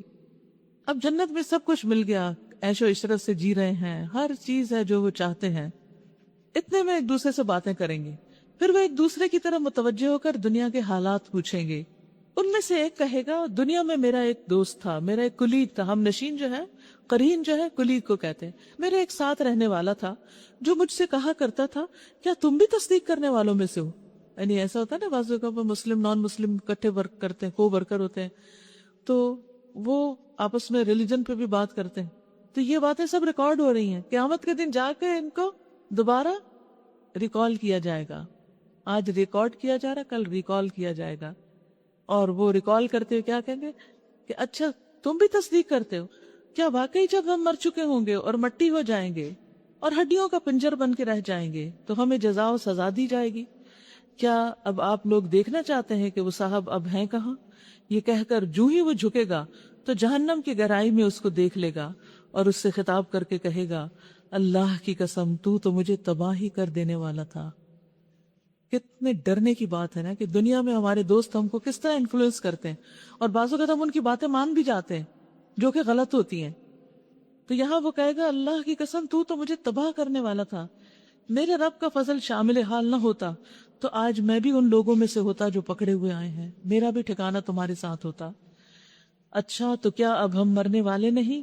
موت جو ہمیں آنی تھی وہ بس پہلے آ چکی، اب ہمیں کوئی عذاب نہیں ہونا. جنت والوں کو کسی قسم کی کوئی تکلیف، کوئی مصیبت، کوئی عذاب نہ ہوگا. ان ھذا لہو الفوز العظیم، انڈر لائن کر لیجیے، ان ھذا لہو الفوز العظیم لمثل ھذا فلیعمل العاملون. یقیناً یہی عظیم الشان کامیابی ہے، ایسی ہی کامیابی کے لیے عمل کرنے والوں کو عمل کرنا چاہیے. سارے کام جو کرتے ہیں اس چیز کو پانے کے لیے کریں، نہ کہ دنیا کے وقتی فوائد اور وقتی مسائل کو حل کرنے کے لیے. اذالک خیر نزلا ام شجرۃ الزقوم انا جعلناها فتنة للظالمین انها شجرۃ تخرج فی اصل الجحیم طلعها كأنه رؤوس الشیاطین فإنهم لآکلون منها فمالئون منها البطون ثم ان لهم علیها لشوبا من حمیم. بولو یہ ضیافت اچھی ہے یا زقوم کا درخت؟ زقوم کا درخت کیا ہے؟ رسول اللہ صلی اللہ علیہ وسلم نے فرمایا اگر زقوم کا ایک قطرہ بھی زمین پہ ٹپکایا جائے، صرف 1 ڈراپ، تو زمین والوں کی زندگی کڑوی کر دے، تلخ کر دے، ہر چیز کڑوی ہو جائے، پانی آپ کا کڑوا ہو جائے، کھانا، میٹھے پھل، ہر چیز میں کڑواہٹ آ جائے. تو اب سوچ لو کہ جس کا کھانا ہی زقوم ہوگا اس کا کیا بنے گا؟ کبھی کوئی کڑوی دوائی پینی پڑ جائے، کھانی پڑ جائے، حلق سے نیچے اتارنی پڑ جائے، پورے جسم کو کپ کپی ہو جاتی. کبھی آپ میں سے کسی نے کڑوی دوا پی؟ ایکسپیرینس ہے کڑواہٹ منہ سے گزارنے کی؟ اللہ اکبر. ہم نے اس درخت کو ظالموں کے لیے فتنہ بنا دیا ہے. وہ ایک درخت ہے جو جہنم کی تہ سے نکلتا ہے، اس کے شگوفے ایسے ہیں جیسے شیطانوں کے سر. یعنی شگوفے کون سے؟ وہ جو چھوٹی چھوٹی گول گول گولیاں سے نہیں نکل رہی ہوتی اس میں سے، کیکٹس کی. جہنم کے لوگ اسے کھائیں گے، یعنی وہ کونز جو ہوں گی وہ کڑوی کانٹوں والی کھائیں گے اللہ، اور اسی سے پیٹ بھریں گے کیونکہ بھوک ستائے گی. اللہ ہم سب کو جہنم سے محفوظ رہے. پھر اس پر پینے کے لیے ان کو کھولتا ہوا پانی ملے گا، ابلا ہوا پانی. کڑوی چیز کھا کے تو پیاس سے زیادہ لگتی، انسان ٹھنڈا پانی چاہتا ہے، ان کو کھولتا ہوا پانی ملے گا. اور اس کے بعد ان کی واپسی اسی آتش دوزخ کی طرف ہوگی، پھر واپس دوزخ کی طرف. یہ کھانا پینا ہے، یہ ہے ان کا ڈائننگ ہال. یہ وہ لوگ ہیں جنہوں نے اپنے باپ دادا کو گمراہ پایا اور انہی کے نقش قدم پر دوڑ پڑے، یعنی آنکھیں بند کر کے تقلید کی، بغیر سوچے سمجھے بس روایات کے پیچھے بھاگتے رہے. یہ نہیں دیکھا کہ قرآن اور سنت کیا کہتا ہے، یہ دیکھا کہ اماں ابا کیا کہتے، دادا کیا کہتے تھے. وہ بڑے اپنے وقت کے معزز اور پڑھے لکھے تھے، بڑے شاعر صوفی تھے، اس لیے جو کچھ وہ کہہ گئے اپنی اولادوں کو ہم تو اسی کے پابند ہیں. یہ انتہائی غلط ہے. ہر ایک کی بات کو پرکھنا چاہیے، چاہے استاد ہو، چاہے ماں باپ ہو، چاہے بہن بھائی ہوں، اور پورا انالائز کرنا چاہیے کہ یہ کیا کہہ رہا ہے، اس کی دلیل کیا ہے، کیا اپنے پاس سے کہہ رہا ہے یا حق بول رہا ہے. تو حق کی پہچان کیا کہ ادھر وہ قرآن کی آیت ہو یا پھر نبی صلی اللہ علیہ وسلم کی حدیث میں سے ہو. حالانکہ ان سے پہلے بہت سے لوگ گمراہ ہو چکے تھے اور ہم نے ان میں تنبیہ کرنے والے رسول بھیجے تھے. اب دیکھ لو کہ ان تنبیہ کیے جانے والوں کا انجام کیا ہوا. اس بد انجامی سے بس اللہ کے وہی بندے بچے ہیں جنہیں اس نے اپنے لیے خالص کر لیا ہے. الا عباد اللہ المخلصین. اللہ ہم کو بھی وہ اخلاص عطا کر دے. وَلَقَدْ نَادَانَا نُوحٌ فَلَنِعْمَ الْمُجِيبُونَ. ہم کو اس سے پہلے نوح علیہ السلام نے پکارا تھا تو دیکھو کہ ہم کیسے اچھے جواب دینے والے تھے. نوح علیہ السلام کی دعا ہم نے سن لی. آپ بھی دعا کیجئے، اللہ آپ کی بھی سنے گا انشاءاللہ. رسول اللہ صلی اللہ علیہ وسلم نے فرمایا بے شک دعا فائدہ دیتی ہے. اس کے بارے میں بھی جو کچھ نازل ہو چکا ہے، یعنی کوئی پریشانی، تکلیف، مصیبت، بیماری آ گئی ہے تو اس سے بھی فائدہ ہوگا. اور اس کے بارے میں بھی جو ابھی نہیں اترا، کوئی مصیبت آنے والی ہے تو دعائیں شروع کر دو تو اللہ تعالیٰ اس کو ٹال دے گا. بندو تم پر دعا کرنا لازم ہے، یعنی اللہ تعالیٰ کو بندے سے پسند ہے کہ وہ دعا کرتا رہے. ہم نے اس کو اور اس کے گھر والوں کو کرب عظیم سے بچا لیا، یعنی شدید اذیت سے بچایا جو مسلسل 950 سال سے ان کی قوم ان کو دے رہی تھی ایمان نہ لا کر، اور اسی کی نسل کو باقی رکھا اور بعد کی نسلوں میں اس کی تعریف و توصیف چھوڑ دی. یعنی ان کے جو بچے پھر بچوں کے بچے اور آگے جو چلے وہ سب اپنے اس نیک دادا کو پہچانتے تھے اور ان کی تعریف کرتے تھے. در حقیقت وہ ہمارے مومن بندوں میں سے تھا. اس سے یہ پتہ چلتا ہے کہ باپ دادا اگر صحیح دین پر ہوں تو ہی صرف ان کی بات مانی جائے گی اور اس کے لیے بھی دلیل چاہیے. پھر دوسرے گروہ کو ہم نے غرق کر دیا، ڈبو دیا، اور نوح علیہ السلام ہی کے طریقے پہ چلنے والا ابراہیم تھا علیہ السلام. جب وہ اپنے رب کے حضور قلب سلیم لے کر آیا، جب اس نے اپنے باپ اور اپنی قوم سے کہا یہ کیا چیزیں ہیں جن کی تم عبادت کرتے ہو؟ کیا اللہ کو چھوڑ کر جھوٹ گڑے ہوئے معبود چاہتے ہو؟ آخر اللہ رب العالمین کے بارے میں تمہارا کیا گمان ہے؟ پھر اس نے ایک نظر تاروں پہ ڈالی اور کہا میری طبیعت خراب ہے. چنانچہ وہ لوگ اسے چھوڑ کر چلے گئے. ان کے پیچھے وہ چپکے سے ان کے معبودوں کے مندر میں گھس گیا اور بولا آپ لوگ کھاتے کیوں نہیں؟ کیا ہو گیا؟ آپ لوگ بولتے بھی نہیں. اس کے بعد وہ ان پر پل پڑا اور سیدھے ہاتھ سے خوب ضربیں لگائیں. واپس آ کر وہ لوگ بھاگے بھاگے اس کے پاس آئے. اس نے کہا کیا تم اپنی ہی تراشی ہوئی چیزوں کو پوجتے ہو حالانکہ اللہ ہی نے تم کو بھی پیدا کیا ہے اور ان چیزوں کو بھی جنہیں تم بناتے ہو. انہوں نے آپس میں کہا اس کے لیے ایک الاؤ تیار کرو اور اسے دہکتی ہوئی آگ کے ڈھیر میں پھینک دو. انہوں نے اس کے خلاف ایک کاروائی کرنا چاہی تھی مگر ہم نے انہی کو نیچا کر دیا. فَأَرَادُوا بِهِ كَيْدًا فَجَعَلْنَاهُمُ الْأَسْفَلِينَ. ابراہیم علیہ السلام کس طرح میلے میں نہیں جاتے کہ طبیعت خراب ہے، لیکن جب بتوں کو مارنے کی باری آتی ہے تو پتھر کے بت توڑ دیتے ہیں خراب طبیعت کے ساتھ. اس سے کیا پتہ چلتا ہے کہ مومن کی طبیعت کب خراب ہوتی ہے اور کب ٹھیک ہوتی ہے. آپ کی طبیعت کسی شادی میں جانا ہو، کسی پارٹی میں جانا ہو، بازار جانا ہو، پھر ٹھیک ہو جاتی ہے. اگر تھوڑی بہت خراب بھی ہو تو گولی وغیرہ کھا کے کہتے ہیں اتنی بھی خراب نہیں، کام چل جائے گا، اور ضرور اٹینڈ کرتے ہیں. لیکن اگر کسی درس کی مجلس میں جانا ہو یا کوئی تعلیم و تربیت کا کام کرنا ہو یا کسی بیمار کی عادت یا خدمت کرنا یا کوئی اور دنیا کا کام کرنا تو پھر کیا ہوتا ہے؟ پھر ہماری طبیعت خراب ہو جاتی ہے. کہتے تم لوگ چلے جاؤ، میری آج طبیعت خراب ہے، میں نہیں جا سکتا. تو کس کی سنت کی پیروی کرنی ہے، نفس کی یا ابراہیم علیہ السلام کی؟ تو بالآخر اللہ سبحانہ و تعالیٰ نے ابراہیم علیہ السلام کو بچا لیا اور ان کے دشمنوں کو نیچا کر دیا. وقال انی ذاہب الی ربی سیہدین. اب پھر بھی وہ جب نہیں مانے تو انہوں نے الٹا ابراہیم علیہ السلام ہی کو برا بھلا کہا اور کہا کہ اب تم یہاں نہیں رہ سکتے، کیونکہ اب وہ کرتے تو کرتے کیا، کیونکہ انہوں نے مارنا چاہا، جلانا چاہا، وہ تو جلے ہی نہیں. اب کیا کریں؟ اب آخری چارہ یہ تھا بس اس ملک سے نکل جائیں، ہمارا گھر چھوڑ دیں. باپ نے کہا گھر چھوڑ دیں، قوم نے کہا اس ملک سے نکل جائیں. انہوں نے نکال دیا اور وہ کہتے انی ذاہب الی ربی، میں اپنے رب کی طرف جا رہا ہوں. کیا خوبصورت بات ہے. میں سوچتی ہوں کہ پیغمبروں کی زندگی میں بڑے بڑے غم اور بڑے بڑے حادثے بھی ہوتے ہیں، لیکن وہ فوراً اس نیگیٹو کو پازیٹیو میں تبدیل کر لیتے ہیں. اللہ ہمیں بھی ایسی حکمت عطا کرے. انہوں نے کہا نکل جاؤ. کہا ٹھیک ہے، میرا رب ہے، مجھے کہاں کی تنہائی. جیسے وہ امام ابن تیمیہ کا قول پہلے بھی آپ کو سنایا تھا کہ میری تنہائی میری خلوت ہے اللہ کے ساتھ، میرا قتل میری شہادت ہے، اور میری جلا وطنی میری سیاحت ہے. یعنی اگر تم مجھے ملک سے نکال دو گے تو میں سیر کروں گا، نئے ملک دیکھوں گا، نئی نئی جگہ دیکھوں گا. مار ڈالو گے تو اللہ کے پاس پہنچ جاؤں گے، جنت میں شہادت ہو جائے گی. اور اگر اکیلے میں قید میں کر دو گے تو مزہ ہو جائے گا، صرف اللہ سے باتیں کروں گا. ویسے تو فرصت نہیں ملتی لوگوں کے ہجوم سے، تو اس طرح ایک اکیلے اللہ کے ساتھ بیٹھ کے باتیں کروں گا. خلوت تو سب کو پسند ہوتی، اپنے پسندیدہ انسان کے ساتھ. تو یہاں پر جس کی محبت اللہ کے ساتھ ہو اس کو خلوت بے حد عزیز ہوتی. آپ کو کیا پسند ہے، خلوت کی جلوت؟ بہت سے لوگوں کو جلوت پسند ہے. جلوت سے مطلب سوشلائزنگ، ہر وقت ان کا دل چاہتا ہے ہر وقت کوئی ان کے پاس ہو. وہ اکیلے نہیں ہونا چاہتے، ان کو اکیلے ہونے سے گھبراہٹ ہوتی. لیکن جن کے دلوں میں ایمان ہوتا ہے اور اللہ کی محبت ہوتی ہے ان کو خلوت پسند ہوتی کہ سب جائیں تاکہ میں اپنے رب سے باتیں کروں، ذکر کروں، دعا کروں اور اچھے اچھے کام کروں، غور و فکر کروں. کیونکہ یہ سب کام لوگوں کی موجودگی میں نہیں ہو سکتے. غور و فکر، تعلیم، پڑھنا، سیکھنا، جاننا، مزید ریسرچ کرنا، یہ سارے کام انتہائی خاموشی طلب کرتے ہیں. تو اس لیے ایک کام بس کر لیں، ہر چیز اچھی ہو جائے گی، اور وہ ہے اللہ پر ایمان مضبوط اور اللہ کی محبت. پھر کسی بھی چیز سے گھبراہٹ نہیں. آپ کے دشمن آپ کا کچھ بھی نہیں بگاڑ سکتے. اور اگر یہ دو چیزیں نہیں ہیں، اللہ کی محبت اور اللہ پر ایمان نہیں، پھر ہر چھوٹی بڑی چیز آپ کو ڈرانے دھمکانے کے لیے کافی. اب جب ان سے فرصت ہوئی تو پھر اکیلے ہیں. کہا ربی حب لی من الصالحین، اللہ بیٹا دے دے، اولاد دے دے، میرے پاس تو کوئی ہے بھی نہیں.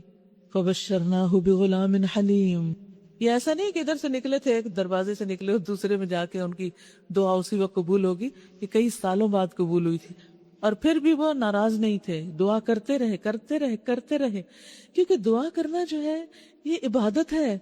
تو جب دعا قبول ہو جائے تو آپ عبادت چھوڑ بیٹھیں گے نا. تو اللہ تعالیٰ کیا چاہتا ہے بندے سے کہ یہ اتنی دعا کرے کہ ہر وقت عبادت کی حالت میں رہے.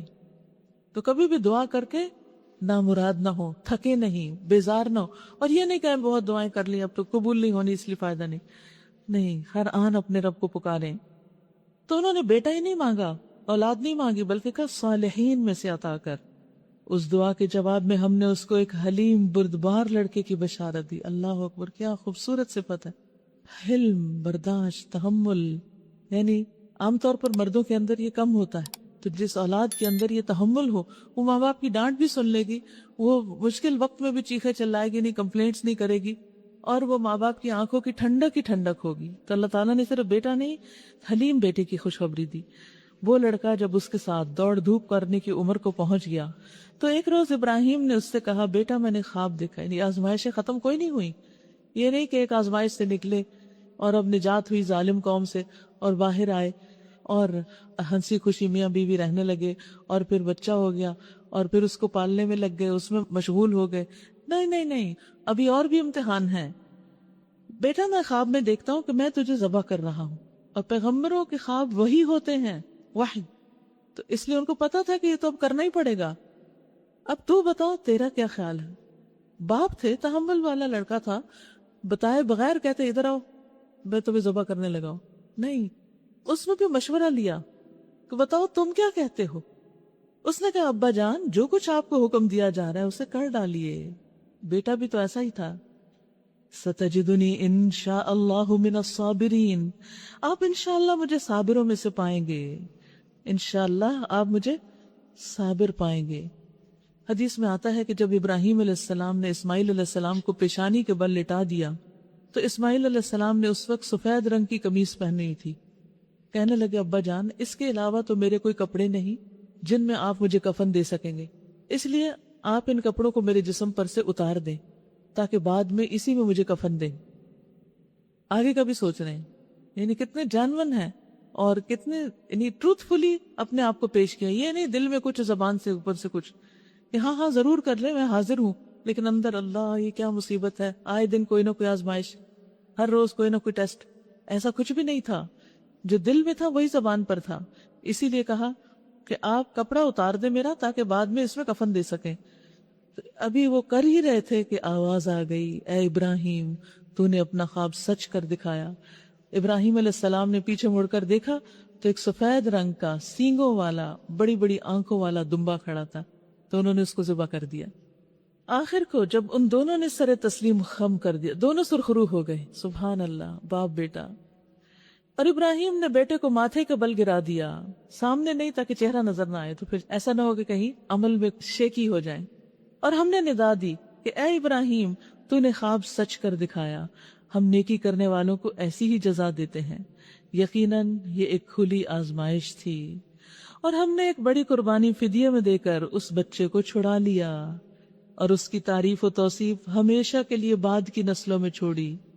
سلام ہے ابراہیم پر، سلام علی ابراہیم کذالک نجزی المحسنین، اور ہمیں اشارہ کر دیا گیا کہ ہم نیکی کرنے والوں کو ایسی ہی جزا دیتے ہیں، یعنی جیسے ابراہیم کو وہ مینڈا دیا تھا ایسے ہی تمہیں بھی دیں گے اگر تم بھی کچھ قربانی کرو، لیکن ہم قربانیوں سے ڈرتے ہیں اور کہتے بس اتنا دین کافی ہے جس میں کوئی آزمائش نہ ہو، اس سے آگے بہت مشکل ہے۔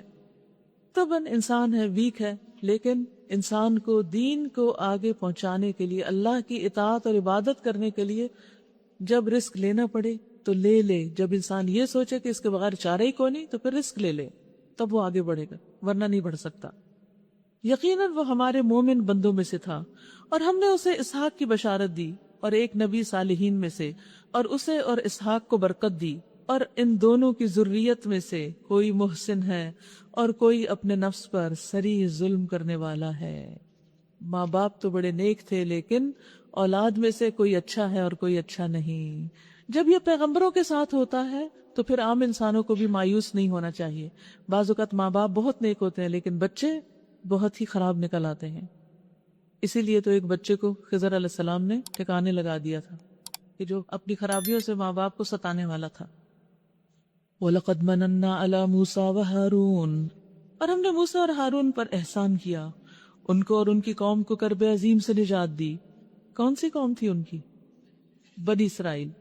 انہیں نصرت بخشی جس کی وجہ سے وہی غالب رہے، ان کو نہایت واضح کتاب عطا کی اور انہیں راہ راست دکھائی، اور بعد کی نسلوں میں ان کا ذکر خیر باقی رکھا۔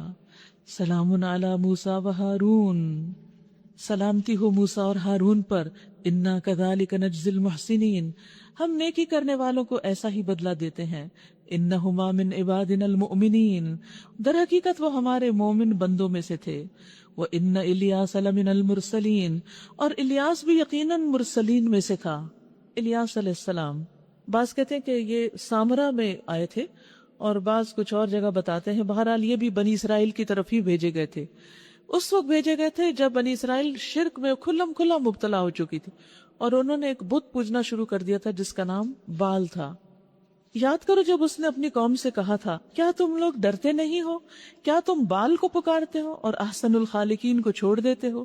اس اللہ کو جو تمہارا اور تمہارے اگلے پچھلے آباء و اجداد کا رب ہے، مگر انہوں نے اسے جھٹلا دیا، سو اب یقیناً وہ سزا کے لیے پیش کیے جانے والے ہیں، بجز ان بندوں کے جن کو خالص کر لیا گیا تھا۔ یعنی اس سزا سے صرف وہی بچیں گے جنہوں نے الیاس علیہ السلام کو نہیں جھٹلایا اور اپنے آپ کو اللہ کی بندگی کے لیے چھانٹ لیا، یعنی خالص کر لیا۔ وَتَرَكْنَا عَلَيْهِ فِي الْآخِرِينَ سَلَامٌ عَلَى إِلْيَاسِينَ إِنَّا كَذَلِكَ نَجْزِي الْمُحْسِنِينَ، اور الیاس کا ذکر خیر ہم نے بعد کی نسلوں میں باقی رکھا۔ سلام ہے الیاس پر، ہم نیکی کرنے والوں کو ایسی ہی جزا دیتے ہیں، واقعی وہ ہمارے مومن بندوں میں سے تھا۔ یہ ہے اللہ کی گواہی، اللہ ہمیں بھی ایمان نصیب کر دے۔ وَإِنَّ لُوطًا لَّمِنَ الْمُرْسَلِينَ إِذْ نَجَّيْنَاهُ وَأَهْلَهُ أَجْمَعِينَ، اور لوط علیہ السلام بھی انہی لوگوں میں سے تھے جو رسول بنا کر بھیجے گئے۔ یاد کرو جب ہم نے اس کو اور اس کے سب گھر والوں کو نجات دی، سوائے ایک بڑھیا کے جو پیچھے رہ جانے والوں میں سے تھی، باقی سب کو تہس نہس کر دیا۔ آج تم شب و روز ان کے اجڑے دیار پر سے گزرتے ہو، کیا تم کو عقل نہیں آتی؟ یعنی قریش کے تاجر شام اور فلسطین کی طرف جاتے ہوئے ان سارے کھنڈرات کو، ان نظاروں کو دیکھتے ہیں۔ وَبِاللَّيْلِ أَفَلَا تَعْقِلُونَ، دن کو بھی اور رات کو بھی کیا تم عقل سے کام نہیں لیتے؟ وَإِنَّ يُونُسَ لَمِنَ الْمُرْسَلِينَ إِذْ أَبَقَ إِلَى الْفُلْكِ الْمَشْحُونِ فَسَاهَمَ فَكَانَ مِنَ الْمُدْحَضِينَ فَالْتَقَمَهُ الْحُوتُ وَهُوَ مُلِيمٌ فَلَوْلَا أَنَّهُ كَانَ مِنَ الْمُسَبِّحِينَ لَلَبِثَ فِي بَطْنِهِ إِلَى يَوْمِ يُبْعَثُونَ۔ اور یقیناً یونس علیہ السلام بھی رسولوں میں سے تھے۔ یاد کرو جب وہ ایک بھری کشتی کی طرف بھاگ نکلے اپنی قوم سے ناراض ہو کر، پھر وہ کرہ اندازی میں شریک ہوئے اور اس میں مات کھائی، آخر کار مچھلی نے اسے نگل لیا اور وہ ملامت زدہ تھا، یعنی خود کو خود کوس رہے تھے۔ اب اگر وہ تسبیح کرنے والوں میں سے نہ ہوتا تو قیامت تک اسی مچھلی کے پیٹ میں رہتا۔ اس سے کیا پتہ چلتا ہے کہ تسبیح کرتے رہنا چاہیے جب خاص طور پر کوئی تکلیف ہو۔ نبی صلی اللہ علیہ وسلم نے فرمایا جب بھی بندہ خالص ہو کر لا الہ الا اللہ کہتا ہے تو آسمان کے دروازے کھول دیے جاتے ہیں، آسمان کے دروازے کھول دیے جاتے ہیں، یہاں تک کہ وہ عرش تک پہنچ جاتا ہے، جب تک کہ وہ کبیرہ گناہوں سے بچتا رہے۔ یعنی ایک شخص جو کبیرہ گناہوں کو نہیں کرتا اور اللہ کے لیے اپنے عمل کو خالص کرتا ہے، تو لا الہ الا اللہ جب کہتا ہے تو اللہ سبحانہ وتعالیٰ دروازے کھول دیتے ہیں اس کے لیے، اس کی دعا کی قبولیت ہو جاتی۔ تو اصل چیز کیا ہے پھر؟ اخلاص۔ یس فَنَبَذْنَاهُ بِالْعَرَاءِ وَهُوَ سَقِيمٌ، آخر کار ہم نے اسے بڑی سقیم حالت میں ایک چٹیل زمین پر پھینک دیا۔ وَأَنبَتْنَا عَلَيْهِ شَجَرَةً مِّن يَقْطِينٍ، اور اس پر ایک بیلدار درخت اگا دیا، کہتے ہیں کدو کا درخت تھا، کدو کی بیل تھی۔ اس کے بعد ہم نے اسے 1,00,000 یا اس سے زائد لوگوں کی طرف بھیجا، وہ ایمان لائے اور ہم نے ایک وقت خاص تک انہیں باقی رکھا۔ فَاسْتَفْتِهِمْ أَلِرَبِّكَ الْبَنَاتُ وَلَهُمُ الْبَنُونَ، پھر ذرا ان لوگوں سے پوچھو کیا ان کے دل کو یہ بات لگتی ہے کہ تمہارے رب کے لیے تو ہوں بیٹیاں اور ان کے لیے ہوں بیٹے؟ کیا واقعی ہم نے ملائکہ کو عورتیں ہی بنایا ہے اور یہ آنکھوں دیکھی بات کہہ رہے ہیں؟ خوب سن رکھو، دراصل یہ لوگ اپنی من گھڑت سے یہ بات کہتے ہیں کہ اللہ اولاد رکھتا ہے، اور فی الواقع یہ جھوٹے ہیں۔ کیا اللہ نے بیٹوں کی بجائے بیٹیاں اپنے لیے پسند کر لی؟ تمہیں کیا ہو گیا ہے؟ کیسے حکم لگا رہے ہو؟ کیا تمہیں ہوش نہیں آتا؟ یا پھر تمہارے پاس اپنی ان باتوں کے لیے کوئی صاف سند ہے تو لاؤ اپنی وہ کتاب اگر تم سچے ہو۔ اور انہوں نے اللہ اور جنوں کے درمیان ایک رشتہ بنا رکھا ہے، حالانکہ جن خوب جانتے ہیں کہ یہ لوگ مجرم کی حیثیت سے پیش ہونے والے ہیں۔ اور وہ کہتے ہیں کہ اللہ ان صفات سے پاک ہے جو اس کے خالص بندوں کے سوا دوسرے لوگ اس کی طرف منسوب کرتے ہیں۔ خالص بندے صحیح اسماء و صفات کو جانتے ہیں۔ بس تم اور تمہارے یہ معبود اللہ سے کسی کو پھیر نہیں سکتے مگر صرف اس کو جو دوزخ کی بھڑکتی ہوئی آگ میں جھلسنے والا ہو۔ اور ہمارا حال تو یہ ہے کہ ہم میں سے ہر ایک کا ایک مقام مقرر ہے، اور ہم صف بستہ خدمتگار ہیں اور تسبیح کرنے والے ہیں۔ یہ لوگ پہلے تو کہا کرتے تھے کاش ہمارے پاس وہ ذکر ہوتا جو پچھلی قوموں کو ملا تھا تو ہم اللہ کے چنے ہوئے بندے ہوتے۔ آپ دیکھ لیجیے کہ کتنا زیادہ مخلصین کا ذکر آ رہا ہے اس صورت میں۔ تو انہوں نے اس کا انکار کر دیا، اب ان قریب انہیں اس روش کا نتیجہ معلوم ہو جائے گا۔ اپنے بھیجے ہوئے بندوں میں سے ہم پہلے ہی وعدہ کر چکے ہیں کہ یقیناً ان کی مدد کی جائے گی اور ہمارا لشکر ہی غالب ہو کر رہے گا۔ پس اے نبی صلی اللہ علیہ وسلم ذرا کچھ مدت تک انہیں ان کے حال پر چھوڑ دو اور دیکھتے رہو، ان قریب یہ خود بھی دیکھ لیں گے۔ کیا یہ ہمارے عذاب کے لیے جلدی مچا رہے ہیں؟ فَإِذَا نَزَلَ بِسَاحَتِهِمْ فَسَاءَ صَبَاحُ الْمُنذَرِينَ، جب وہ ان کے صحن میں اترے گا تو وہ دن ان لوگوں کے لیے بہت برا ہوگا جنہیں متنبہ کیا جا چکا ہے۔ بس ذرا انہیں کچھ مدت کے لیے چھوڑ دو اور دیکھتے رہو، ان قریب یہ خود دیکھ لیں گے۔ سبحان ربک رب العزت عما یصفون وسلام علی المرسلین والحمد للہ رب العالمین۔ پاک ہے تیرا رب، عزت کا مالک، ان تمام باتوں سے جو یہ لوگ بنا رہے ہیں، اور سلام ہے مرسلین پر، اور ساری تعریف اللہ رب العالمین کے لیے ہے۔ تو اس میں خاص طور پر جو پچھلی آیات گزری ہیں، فرشتوں نے اپنی 2 کوالٹی بتائیں، ایک تو یہ کہ انا لنحن الصافون، اور دوسری وانا لنحن المسبحون۔ فرشتوں کی تسبیح کیا ہے؟ سبحان ربی و بحمدہ، سبحان ربی و بحمدہ۔ سورۃ صاد، سورۃ صاد مکی سورت ہے۔ بسم اللہ الرحمن الرحیم۔ صاد والقرآن ذی الذکر بل الذین کفروا فی عزة وشقاق کم اہلکنا من قبلہم من قرن فنادوا ولا حین مناص۔ شروع کرتی ہوں اللہ کے نام سے جو بے انتہا مہربان نہایت رحم فرمانے والا ہے۔ صاد، قسم ہے نصیحت بھرے قرآن کی۔ بلکہ یہی لوگ جنہوں نے ماننے سے انکار کیا ہے سخت تکبر اور ضد میں مبتلا ہیں، اسی لیے مان کر نہیں دیتے۔ ان سے پہلے ہم ایسی کتنی ہی قوموں کو ہلاک کر چکے ہیں، اور جب ان کی شامت آئی تو وہ چیخ اٹھے، مگر وہ وقت بچنے کا نہیں ہوتا۔ ان لوگوں کو اس بات پر بڑا تعجب ہوا کہ ایک ڈرانے والا خود انہی میں سے آ گیا ہے، یعنی انسان، انہی کی قوم کا بندہ۔ منکرین کہنے لگے یہ ساحر ہے، سب جھوٹا ہے۔ اب الزامات دیکھیے آپ، کیا اس نے سارے الہوں کی جگہ بس ایک ہی الہ بنا ڈالا؟ یہ تو بڑی عجیب بات ہے۔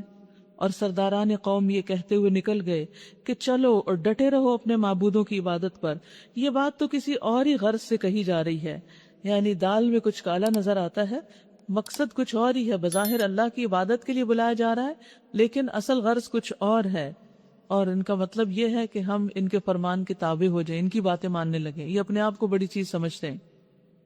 یہ بات ہم نے قریب کی ملت میں کسی سے نہیں سنی، یعنی قریب میں جو وقت گزرا ہے ہماری تاریخ میں ایسا کچھ بھی نہیں۔ یہ کچھ نہیں مگر ایک من گھڑت بات۔ کیا ہمارے درمیان بس یہی ایک شخص رہ گیا تھا جس پر اللہ کا ذکر نازل کر دیا گیا؟ یعنی اگر اللہ کا ذکر آنا ہوتا تو وہ کسی بہت امیر انسان پر آتا، کسی سردار پر آتا۔ بل ہم فی شک من ذکری، اصل بات یہ ہے کہ یہ میرے ذکر پر شک کر رہے ہیں، یعنی اس قرآن کے بارے میں، اس کی صداقت کے بارے میں انہیں شک ہے کہ یہ اللہ کی طرف سے ہے کہ نہیں۔ اگر انہیں یہ یقین ہو جاتا تو پھر نہ کتاب کو ماننے میں کچھ مشکل تھی، اور نہ ہی رسول اللہ صلی اللہ علیہ وسلم پر ایمان لانا کچھ مشکل ہوتا۔ اس لیے جب بھی آپ کسی کو اسلام کی دعوت دیں تو قرآن کی حقانیت میں ضرور بات کریں کہ ہمارے پاس ایک ایسی کتاب ہے کہ جو 1400 سال سے بالکل بھی تبدیل نہیں ہوئی، اور جو کچھ بھی بتاتی ہے بالکل سچ بتاتی، اور اس میں کئی ایسی باتیں جو اس نے کہی تو وہ پوری ہو گئی، کئی ایسی باتیں ہیں کہ جن کا اس نے ذکر کیا اور وہ بعد میں دنیا نے دیکھی ان کا تجربے اور مشاہدے سے، جیسے 2 سمندروں کا مل جانا وغیرہ۔ یہ پہلے تو انسانوں کو نہیں پتا تھا، زمین پر اس پلانٹ پر کسی کو بھی نہیں پتا تھا جب وہی نازل ہو رہی تھی کہ اس قسم کی بھی کوئی چیزیں سمندر کے اندر پائی جاتی۔ تو جب کسی شخص کا ایمان اللہ کی کتاب پر مضبوط ہو گیا، کتاب سے وہ جڑ گیا، تو باقی مرحلے آسان ہو جائیں گے۔ اصل بات یہ ہے کہ یہ میرے ذکر پر شک کر رہے ہیں، اور یہ ساری باتیں اس لیے کر رہے ہیں کہ انہوں نے میرے عذاب کا مزہ چکھا ہی نہیں۔ کیا تیرے رب جو زبردست ہے، دینے والا ہے، اس کی رحمت کے خزانے ان کے قبضے میں ہیں؟ کیا یہ آسمان و زمین اور ان کے درمیان کی چیزوں کے مالک ہیں؟ اچھا تو یہ عالم اسباب کی بلندیوں پر چڑھ کر دیکھیں، سبب سیڑھی کو کہتے ہیں۔ یہ تو جتھوں میں سے ایک چھوٹا سا جتھا ہے جو اسی جگہ شکست کھا جانے والا ہے۔ ان سے پہلے نوح کی قوم اور عاد اور میخوں والا فرعون اور سمود اور قوم لوط اور ایکا والے جھٹلا چکے ہیں۔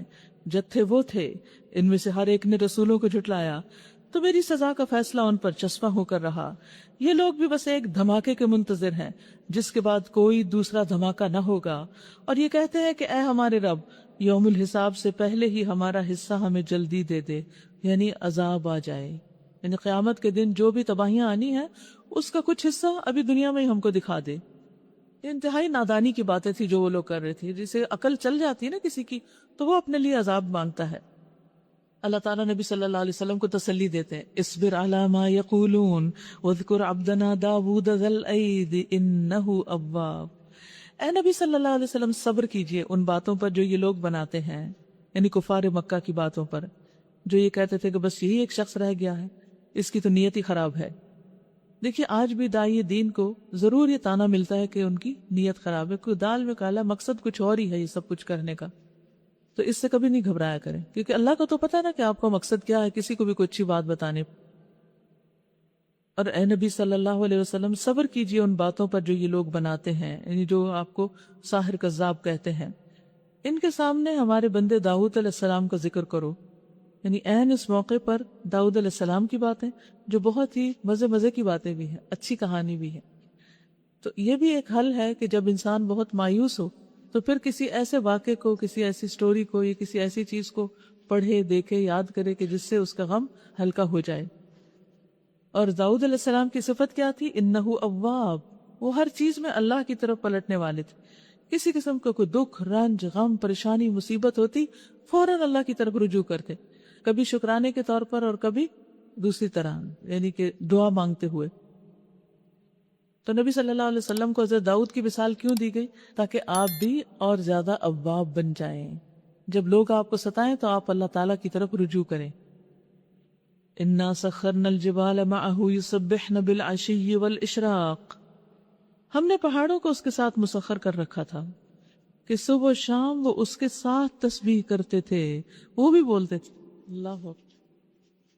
حقیقت تو اللہ ہی جانتا ہے، لیکن صبح و شام پہاڑ بھی ساتھ بول پڑتے تھے. ویسے بھی تسبیح کر رہے ہیں لیکن ان کی آواز کے ساتھ مل جاتی تھی. پھر تسبیح کا ذکر آ گیا. تو آپ دیکھ رہے ہیں قرآن مجید میں کتنا زیادہ تسبیح کا ذکر ہے، اللہ کی عبادت کو بہترین ذکر ہے. نبی صلی اللہ علیہ وسلم نے فرمایا داؤد علیہ السلام کے لیے قرآن یعنی زبور بہت آسان کر دی گئی تھی اس کی قرات. چنانچہ وہ اپنی سواری پر زین کسنے کا حکم دیتے اور اپنی سواری کے زین کسے جانے سے پہلے ہی زبور پڑھ لیتے، اور وہ صرف اپنے ہاتھوں کی کمائی سے کھاتے تھے. تو یہاں ان کی طرف متوجہ کیا جا رہا ہے. اور کیا کیا ان کے لیے مسخر کیا گیا تھا پہاڑوں کے علاوہ؟ والطیر محشورہ، پرندے بھی سمٹ آتے، اکٹھے ہو جاتے. کل لہ اواب، سب کے سب اس کی تسبیح کی طرف متوجہ ہو جاتے تھے. کس کی تسبیح؟ داؤد علیہ السلام کی. تو اصل میں نبی صلی اللہ علیہ وسلم کو بھی یہ کہا جا رہا ہے کہ وہ بھی تسبیح سے کام لیں. وشددنا ملکہ، اور مضبوط کر دی تھی ہم نے اس کی سلطنت. وآتیناہ الحکمت وفصل الخطاب، اور ہم نے اس کو حکمت اور فیصلہ کن بات کرنے کی صلاحیت دی تھی. وَهَلْ أَتَاكَ نَبَأُ الْخَصْمِ إِذْ تَسَوَّرُوا الْمِحْرَابَ، پھر تمہیں کوئی خبر پہنچی ہے ان مقدمے والوں کے بارے میں کہ جو دیوار پر چڑھ کر اس کے بالا خانے میں گھس آئے تھے؟ جب وہ داؤد علیہ السلام کے پاس پہنچے تو وہ انہیں دیکھ کر گھبرا گئے.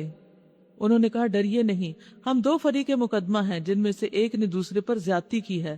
آپ ہمارے درمیان ٹھیک ٹھیک حق کے ساتھ فیصلہ کر دیجئے، بے انصافی نہ کیجئے، اور ہمیں راہ راست بتائیے. یہ میرا بھائی ہے، اس کے پاس 99 دمبیاں ہیں اور میرے پاس صرف ایک ہی دمبی ہے. اس نے مجھ سے کہا ہے کہ یہ دمبی بھی میرے حوالے کر دو. اس نے گفتگو میں مجھے دبا لیا ہے. داؤد علیہ السلام نے جواب دیا، اس شخص نے اپنی دمبیوں کے ساتھ تیری دمبی ملا لینے کا مطالبہ کر کے یقیناً تجھ پر ظلم کیا. اور واقعہ یہ ہے کہ مل جل کر ساتھ رہنے والے لوگ اکثر ایک دوسرے پر زیادتیاں کرتے رہتے ہیں. بس وہی لوگ اس سے بچے ہوئے ہیں جو ایمان رکھتے ہیں اور عمل صالح کرتے ہیں، اور ایسے لوگ بہت کم ہیں. یہ بات کہتے کہتے داؤد سمجھ گیا یہ تو ہم نے دراصل اس کی آزمائش کی ہے. چنانچہ اس نے اپنے رب سے معافی مانگ لی اور سجدے میں گر گیا اور رجوع کر لیا. تب ہم نے اس کا وہ قصور معاف کر دیا، اور یقیناً ہمارے ہاں اس کے لیے تقرب کا مقام اور بہترین انجام ہے. یعنی قیامت کے دن اللہ سبحانہ وتعالیٰ داؤد علیہ السلام کو اپنے مقرب بندوں میں شامل کرے گا. تو اس میں ہم دیکھتے ہیں کہ داؤد علیہ السلام کے پاس ایک فیصلہ آیا تھا، اور وہ فیصلہ اس وقت میں آیا جب وہ اپنی عبادت گاہ میں تھے. اور جو فریق مقدمہ تھا اس نے آ کر جو اپنا معاملہ پیش کیا جیسے کہ ان آیات میں بتایا گیا، تو داؤد علیہ السلام سمجھ گئے کہ انہوں نے جو پہلے فیصلہ کیا تھا ایک، وہ درست نہیں تھا. اور پھر کیا کیا؟ فاستغفر ربہ، وہیں سجدے میں گر گئے، اپنے رب سے بخشش مانگی. وخر راکعا واناب، اور رکوع اور سجدے میں پڑ گئے، یعنی رکوع کرنے لگے اور سجدے کرنے لگے. یہی بندہ مومن ہوتا ہے. ایسا ہی ہوتا ہے کہ جب اس سے کوئی بھول چوک ہو جائے تو جب اسے کوئی یاد کرا دے، اس کی غلطی بتا دے، تو وہ اس پر تکبر نہیں کرتا بلکہ فوراً قبول کر لیتا، مان لیتا اور استغفار کر لیتا. دیکھیے ہدایت کی کئی قسمیں ہیں. ہدایت کی ایک قسم ہے قرآن سے ہدایت لینا، آیات ہمیں بتاتی. ہدایت کی ایک قسم ہے حدیث سے ہدایت لینا، اس سے رہنمائی لینا. اور ایک اللہ سبحانہ وتعالیٰ مختلف حالات اور واقعات کی شکل میں ہمارے لیے لاتے ہیں کہ ان سے ہم سبق لیں. تو ہر واقعہ ہمارے لیے ایک ہدایت ہوتا ہے. اس کو کہتے ہیں الہدا البیانی. الہدا البیانی، کوئی ہے الہدا القرآنی اور کوئی ہے الہدا البیانی۔ الہدا البیانی کیا ہے؟ الہدا البیانی یہ ہے کہ آپ نے کوئی غلط کام کیا اور آپ کو غلطی کا احساس ہی نہیں ہوا، اتنے میں آپ کے سامنے کسی نے بالکل وہی حرکت کی تو آپ کو فوراً طیش آ گیا، تو چونکہ آپ کا ضمیر زندہ ہے تو آپ کو فوراً پتہ چل گیا کہ یہ تو میں نے بھی کیا، میری بھی غلطی تھی۔ یعنی کسی کی غلطی دیکھ کر اپنی غلطی کو یاد کر لینا۔ اور بعض اوقات یہ یعنی آپ یوں سمجھے کہ رول پلے کی شکل میں آتی ہے، اور بعض اوقات رول پلے نہیں ہوتا، یہ ایک طرح سے رول پلے ہے یہ جو دیکھا جائے۔ بعض اوقات ایسا نہیں ہوتا، بعض اوقات آپ کوئی کتاب راہ چلتے اٹھاتے ہیں اور اس کو دیکھ کے پڑھنا شروع کرتے ہیں اور اس میں سارا ایسا لگتا ہے کتاب آپ سے بات کر رہی ہے۔ تو یہ اللہ کی طرف سے آپ کے لیے ایک بہت بڑی رہنمائی اور بہت بڑی نعمت ہوتی، بہت بڑا کرم اور فضل ہوتا ہے۔ خوشی کے موقع پر سجدے میں گر جانا انبیاء کا طریقہ رہا ہے، سجدہ شکر بجا لانا۔ اسی طرح غلطی ہو جانے پر اللہ کی حضور جھک جانا اور نماز پڑھنا۔ یعنی کل بھی جیسے میں نے بتایا تھا نا کہ صلاۃ الشکر نہیں بتائی گئی لیکن صلاۃ التوبہ ہے، تو یہاں پر یہ پوری چونکہ رکوع بھی آ رہا ہے نا، صرف سجدے میں نہیں پڑھے، تو یہاں داؤد علیہ السلام رکوع بھی کر رہے ہیں اور سجدہ بھی کر رہے ہیں، تو نماز پڑھ رہے ہیں ایک طرح سے، تو نماز توبہ ہوتی ہے لیکن سجدہ شکر ہوتا ہے۔ اسی طرح آپ دیکھیے کہ ہمیں قرآن مجید سے یہ بھی پتہ چلتا ہے کہ درخت وغیرہ بھی سجدہ کرتے ہیں، اور بعض اوقات ان آیات کو پڑھ کے بھی سجدہ کرتے ہیں۔ حدیث میں آتا ہے، ابو سعید خدری روایت کرتے ہیں کہ میں نے وہ دیکھا جو سونے والا دیکھتا ہے، یعنی خواب دیکھا کہ میں ایک درخت کے نیچے ہوں اور گویا درخت سورۃ صاد پڑھ رہا ہے۔ یہ الہدا البیانی، درخت سورۃ صاد پڑھ رہا ہے۔ بس جب وہ اس آیت پر آئی، یہ آیت سجدہ ہے، تو اس نے سجدہ کیا اور اپنے سجدے میں کہا اللہم اغفر لی بہا۔ یہ انسان نہیں کہہ رہا، درخت کہہ رہا ہے اللہم اغفر لی بہا، اللہم حط عنی بہا وزرا واحدث لی بہا شکرا وتقبلها منی کما تقبلت من عبدک داود سجدتہ۔ اے اللہ اس کے ذریعے مجھے بخش دے، اس سجدے کے ذریعے بخش دے، اے اللہ اس کے سبب سے میرا بوجھ اتار دے اور میرے لیے اس کے ذریعے شکر نعمت پیدا کر دے اور اسے مجھ سے قبول کر لے، مجھے بخش دے جیسا تو نے اپنے بندے داؤد سے ان کا سجدہ قبول کر لیا تھا۔ تو یہ بڑا عجیب خواب تھا۔ تو ابو سعید خدری کہتے ہیں کہ میں صبح حضور صلی اللہ علیہ وسلم کے پاس گیا اور آپ کو بتایا، آپ نے فرمایا ابو سعید تم نے بھی سجدہ کیا؟ میں نے عرض کیا نہیں۔ آپ نے فرمایا تم درخت کی نسبت سجدہ کرنے کے زیادہ مستحق تھے۔ پھر رسول اللہ صلی اللہ علیہ وسلم نے سورۃ صاد کی تلاوت فرمائی ابو سعید کے لیے، اور جب یہ آیت سجدہ آئی تو آپ نے سجدہ کیا اور سجدے میں آپ نے وہی کہا جو درخت نے اپنے سجدے میں کہا تھا۔ تو یہ بھی سجدے کی دعا ہے۔ دوبارہ پڑھتی ہوں، اللہم اغفر لی بہا، اللہم حط عنی بہا وزرن، اللہم حط عنی دور کر دے مجھ سے، بہا اس کے ذریعے وزرن بوجھ، واحدث لی بہا شکرن اور اس کے ذریعے میرے اندر شکر پیدا کر دے، وتقبلها منی اور اس کو مجھ سے قبول کر لے، کما تقبلت من عبدک داود سجدتہ جیسے تو نے اپنے بندے داؤد کا سجدہ قبول کیا تھا، تو میرا سجدہ بھی قبول کر لے۔ تو ہم سب کو بھی اللہ سبحانہ وتعالیٰ کا شکر گزار ہونا چاہیے۔ یا داود انا جعلناک خلیفۃ فی الارض فاحکم بین الناس بالحق ولا تتبع الهوى فیضلک عن سبیل اللہ ان الذین یضلون عن سبیل اللہ لهم عذاب شدید بما نسوا یوم الحساب۔ ہم نے اس سے کہا ہے داؤد ہم نے تجھے زمین میں خلیفہ بنایا، لہٰذا تو لوگوں کے درمیان حق کے ساتھ حکومت کر اور خواہش نفس کی پیروی نہ کر کہ وہ تجھے اللہ کی راہ سے بھٹکا دے گی۔ اللہ اکبر، انڈر لائن کیجیے اس جملے کو، وَلَا تَتَّبِعِ الْهَوَىٰ فَيُضِلَّكَ عَن سَبِيلِ اللَّهِ، خواہش نفس کی پیروی نہ کرنا، وہ تجھے اللہ کی راہ سے بھٹکا دے گی۔ جو لوگ اللہ کی راہ سے بھٹکتے ہیں یقیناً ان کے لیے سخت سزا ہے کہ وہ یوم الحساب کو بھول گئے۔ یعنی جب انسان خواہشات میں پڑ جاتا ہے تو آخرت بھول جاتا ہے، اور جب آخرت بھول جاتا ہے تو پھر غلط کام شروع کر دیتا ہے، جب غلط کام کرتا ہے تو اللہ کی پکڑ میں آ جاتا ہے، اور وہ پکڑ جہنم کی شکل میں ہے۔ وَمَا خَلَقْنَا السَّمَاءَ وَالْأَرْضَ وَمَا بَيْنَهُمَا بَاطِلًا ذَلِكَ ظَنُّ الَّذِينَ كَفَرُوا فَوَيْلٌ لِّلَّذِينَ كَفَرُوا مِنَ النَّارِ۔ ہم نے اس آسمان اور زمین کو اور اس دنیا کو جو ان کے درمیان ہے فضول پیدا نہیں کر دیا۔ یہ تو ان لوگوں کا گمان ہے جنہوں نے کفر کیا، اور ایسے کافروں کی بربادی کے لیے جہنم کی آگ ہے۔ کیا ہم ان لوگوں کو جو ایمان لائے اور نیک اعمال کرتے رہے اور ان کو جو زمین میں فساد کرنے والے ہیں یکساں کر دیں؟ کیا متقیوں کو ہم فاجروں جیسا کر دیں؟ یہ ایک بڑی برکت والی کتاب ہے جو ہم نے تمہاری طرف نازل کی ہے۔ کیوں نازل کی ہے؟ تاکہ یہ لوگ اس کی آیات پر غور کریں اور عقل اور فکر رکھنے والے اس سے سبق لیں۔ تو یہ کتاب اس لیے آئی ہے، انڈر لائن، کتاب انزلناہ مبارک لیدبروا آیاتہ ولیتذکر اولو الالباب۔ تو عقل مند کون ہے؟ جو اس کتاب سے سبق لیتے ہیں۔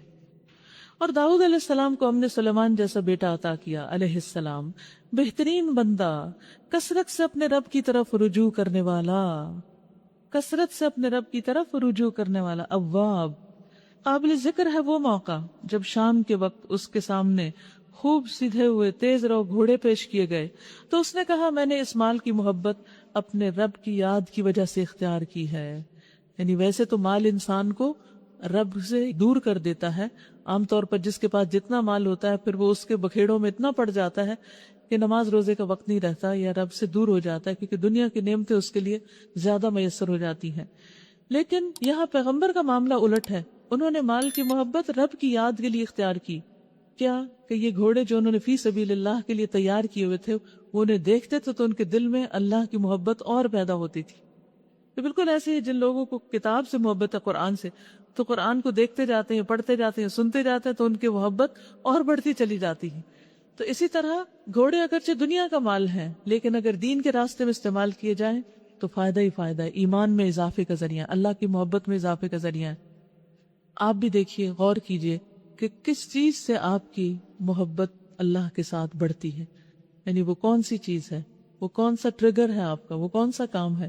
کیا نوافل پڑھ کے یا روزہ رکھ کے یا تلاوت کر کے یا سن کے یا پڑھ کے یا پڑھا کے یا لوگوں کی خدمت کر کے، یعنی کون سی چیز ہے کہ جس سے آپ کے دل میں اللہ کی محبت زیادہ ہوتی؟ بس اس کی ڈوز بڑھا دیجئے، وہ کام زیادہ کرنا شروع کر دیجئے تاکہ اللہ کی محبت ہر چیز کو اوور پاور کر جائے۔ یہاں تک کہ جب وہ گھوڑے نگاہ سے اوجھل ہو گئے تو اس نے حکم دیا انہیں میرے پاس واپس لاؤ۔ پھر لگا ان کی پنڈلیوں اور گردنوں پہ ہاتھ پھیرنے سے پیار کر رہے تھے اور ان گھوڑوں کی گردنوں اور بالوں پر ہاتھ پھیر رہے تھے۔ اور دیکھو کہ سلیمان کو بھی ہم نے آزما لیا اور اس کی کرسی پر ایک جسد لا کر ڈال دیا۔ پھر اس نے رجوع کر لیا اور کہا اے میرے رب مجھے معاف کر دے۔ اللہ اکبر۔ اس چیز سے بہت ڈر لگتا ہے نا کہ پتہ نہیں کس وقت اللہ تعالیٰ کس چیز کے ذریعے ہمیں آزما لیں اور کہیں ایسا نہ ہو کہ ہم آزمائش میں فیل ہو جائیں، اور خاص طور پر آخری زندگی، مرنے سے پہلے۔ یاد رکھیے جنت میں جانے کے لیے سب کا ٹیسٹ ہو رہا ہے، سب کا امتحان ہو رہا ہے۔ ایک بندہ ساری زندگی اچھے کام کرتا ہے اور آخر میں عین جا کر اس کے اوپر کوئی ٹیسٹ آتا ہے اور وہ اس کو فیل کر جاتا ہے۔ تو انجام تو آخری عمل کے ساتھ کہ آخری عمل کیسا تھا اس کا۔ تو ان امتحانوں کو سمجھا کیجئے کہ کون سی چیز آپ کے لیے امتحان بن جاتی ہے۔ پتہ ہے کون سی چیز؟ جو ہمیں اللہ کی یاد بھلا دیتی یا اللہ سے زیادہ ہمارے دل میں اپنی چاہت ڈال دیتی، یہی ہمارا امتحان ہوتا ہے۔ تو پوری کوشش کر کے اس کو دل سے نکالنا چاہیے اور اللہ کی یاد کو اور اللہ کی محبت کو ہر چیز سے زیادہ ہونا چاہیے۔ اس نے کہا رب مجھے معاف کر دے اور مجھے وہ بادشاہت دے جو میرے بعد کسی کے لیے سزاوار نہ ہو، بے شک تو ہی اصل دینے والا ہے، وہاب ہے۔ تب ہم نے اس کے لیے ہوا کو مسخر کر دیا جو اس کے حکم سے نرمی کے ساتھ چلتی تھی جدھر وہ چاہتا تھا، جدھر وہ چاہتا تھا۔ سبحان اللہ۔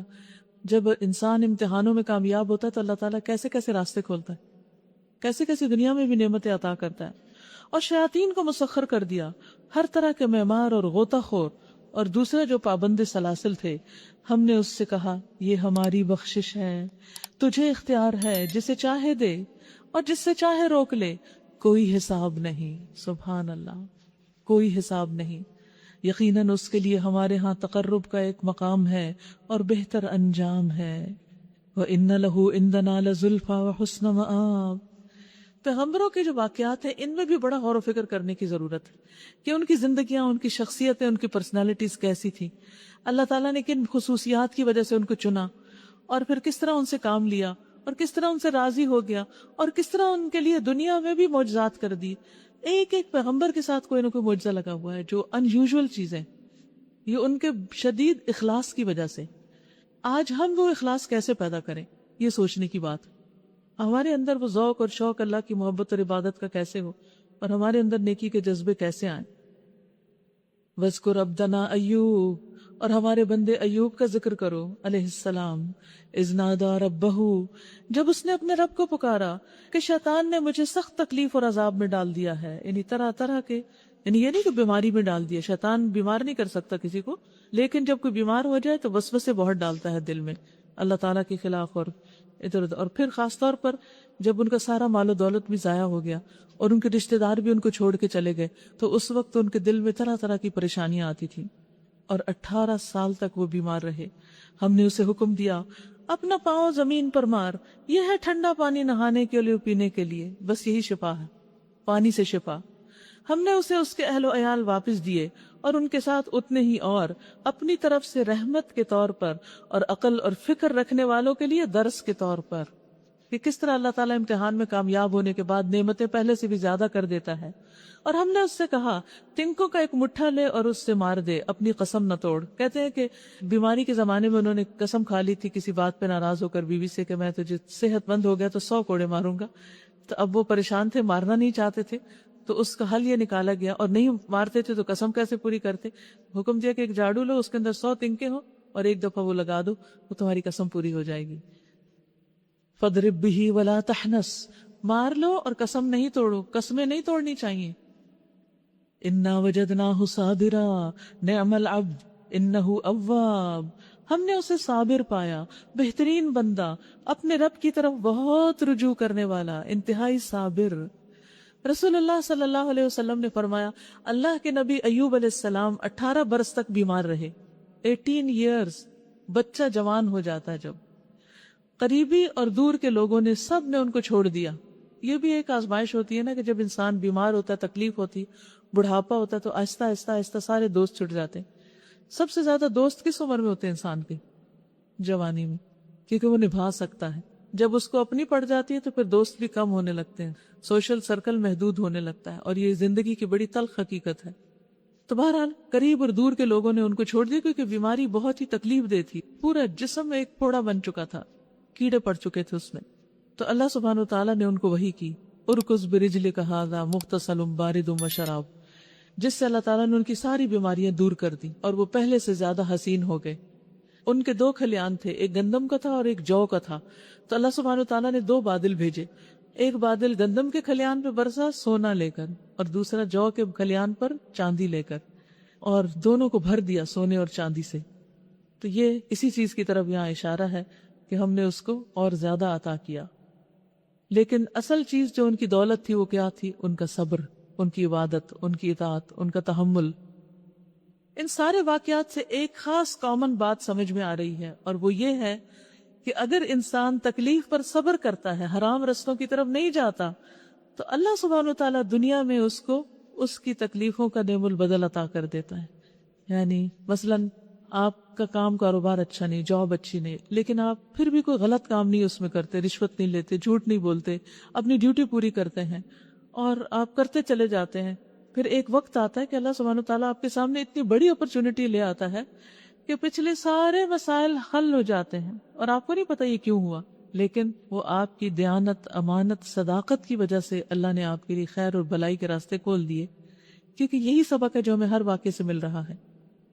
اسی طرح انسان کو کوئی بیماری لاحق ہو جاتی ہے، کوئی بھی سچویشن آ جاتی ہے جس میں اس کے پاس ایک طرف حلال ہے اور ایک طرف حرام، تو اب حلال ابھی ہے نہیں، مہیا نہیں، میسر نہیں، صرف حرام ہے، اور وہ حرام سے بچتا رہتا ہے، بچتا رہتا ہے، بچتا رہتا ہے، تکلیف اٹھا اٹھا کے بچتا رہتا ہے، حتیٰ کہ حلال سامنے آ جائے.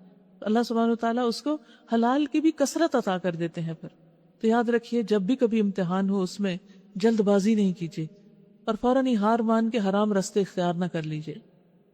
وہ کہتے ہیں نا دیر آیت درست آیت، دیر سے آتا ہے لیکن ٹھیک ہوتا ہے. تو جلدی آنے والے شر کو چھوڑ دیجئے اور دیر سے آنے والے خیر کو لے لیجئے، اس کا انتظار رکھیے اور یقین رکھیے کہ اللہ دنیا میں بھی دے گا. ربنا آتنا فی الدنیا حسنۃ وفی الآخرۃ حسنۃ.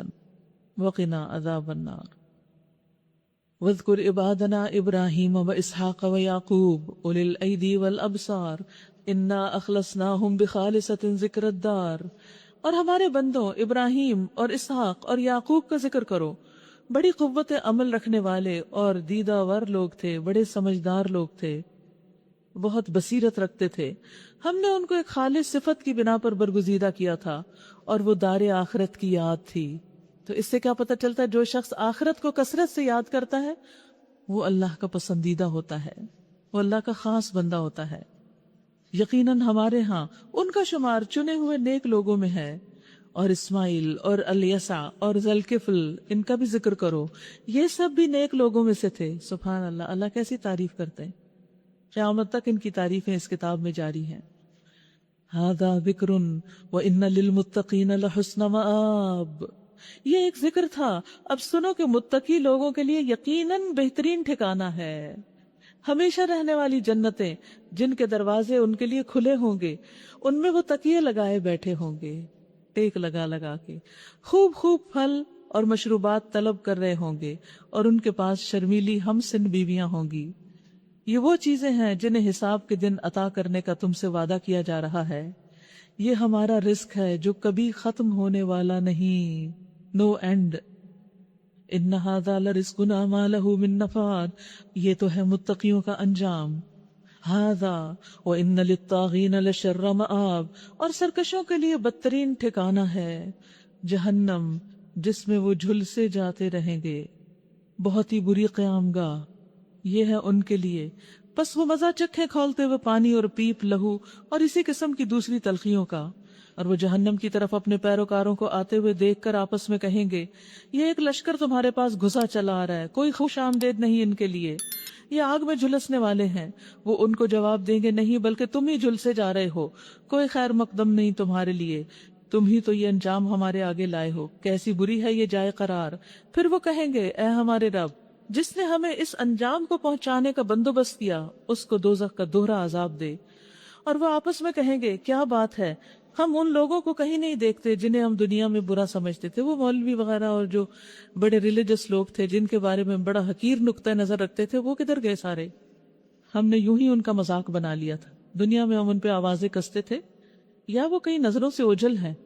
بے شک یہ سچی بات ہے، اہل دوزخ میں یہی جھگڑے ہونے والے ہیں، اہل دوزخ میں یہی جھگڑے ہونے والے ہیں۔ قل انما انا منذر وما من الہ الا اللہ الواحد القہار، اے نبی صلی اللہ علیہ وسلم ان سے کہیے، میں تو بس خبردار کر دینے والا ہوں، کوئی حقیقی معبود نہیں مگر اللہ جو یکتا ہے، سب پر غالب، آسمانوں اور زمین کا مالک اور ان ساری چیزوں کا مالک جو ان کے درمیان ہے، زبردست اور درگزر کرنے والا۔ ان سے کہو یہ ایک بڑی خبر ہے جس کو سن کر تم منہ پھیرتے ہو۔ ما كان لي من علم بالملأ الأعلى إذ يختصمون إن يوحى إلي إلا أنما أنا نذير مبين، ان سے کہو مجھے اس وقت کی کوئی خبر نہ تھی جب ملأ اعلیٰ میں جھگڑا ہو رہا تھا، مجھ کو تو وحی کے ذریعے یہ باتیں صرف اس لیے بتائی جاتی ہیں کہ میں کھلا کھلا خبردار کرنے والا ہوں۔ کہ ملأ اعلیٰ کا جھگڑا کیا ہے، اس کے بارے میں ابن عباس کہتے ہیں کہ نبی صلی اللہ علیہ وسلم نے فرمایا، خواب میں میرا رب میرے پاس بہترین صورت میں آیا اور کہا، ہے محمد، میں نے عرض کیا، میرے رب میں حاضر ہوں اور باسعادت ہوں۔ اللہ تعالیٰ نے فرمایا، کیا تم جانتے ہو کہ مقرب فرشتے کس بات پہ جھگڑتے ہیں؟ میں نے عرض کیا، میرے رب میں نہیں جانتا۔ تو اس سے یہ پتہ چلتا ہے کہ فرشتے آرگیومنٹس کرتے ہیں، بہت انٹیلیجنٹ ہے، اسی لیے تو جب آدم علیہ السلام کی تخلیق کا وقت تھا اس وقت بھی انہوں نے سوال کیے، اور بعد میں بھی اور اب بھی وہ سوال جواب کرتے ہیں، اور آپس میں بھی ایک دوسرے سے کمیونیکیشن کرتے ہیں۔ پھر اللہ تعالیٰ نے اپنا ہاتھ میرے شانوں کے درمیان رکھا اور میں نے اس کی ٹھنڈک اپنی چھاتی میں محسوس کی، چنانچہ میں جان گیا کہ جو کچھ مشرق و مغرب کے درمیان ہے۔ پھر اللہ تعالیٰ نے پوچھا، ہے محمد، میں نے عرض کیا، اے میرے رب میں حاضر ہوں اور باسعادت ہوں، کیا تم جانتے ہو کہ مقرب فرشتے کس بات پر جھگڑ رہے ہیں؟ میں نے عرض کیا، درجات اور کفارات کے بارے میں۔ کس کے بارے میں؟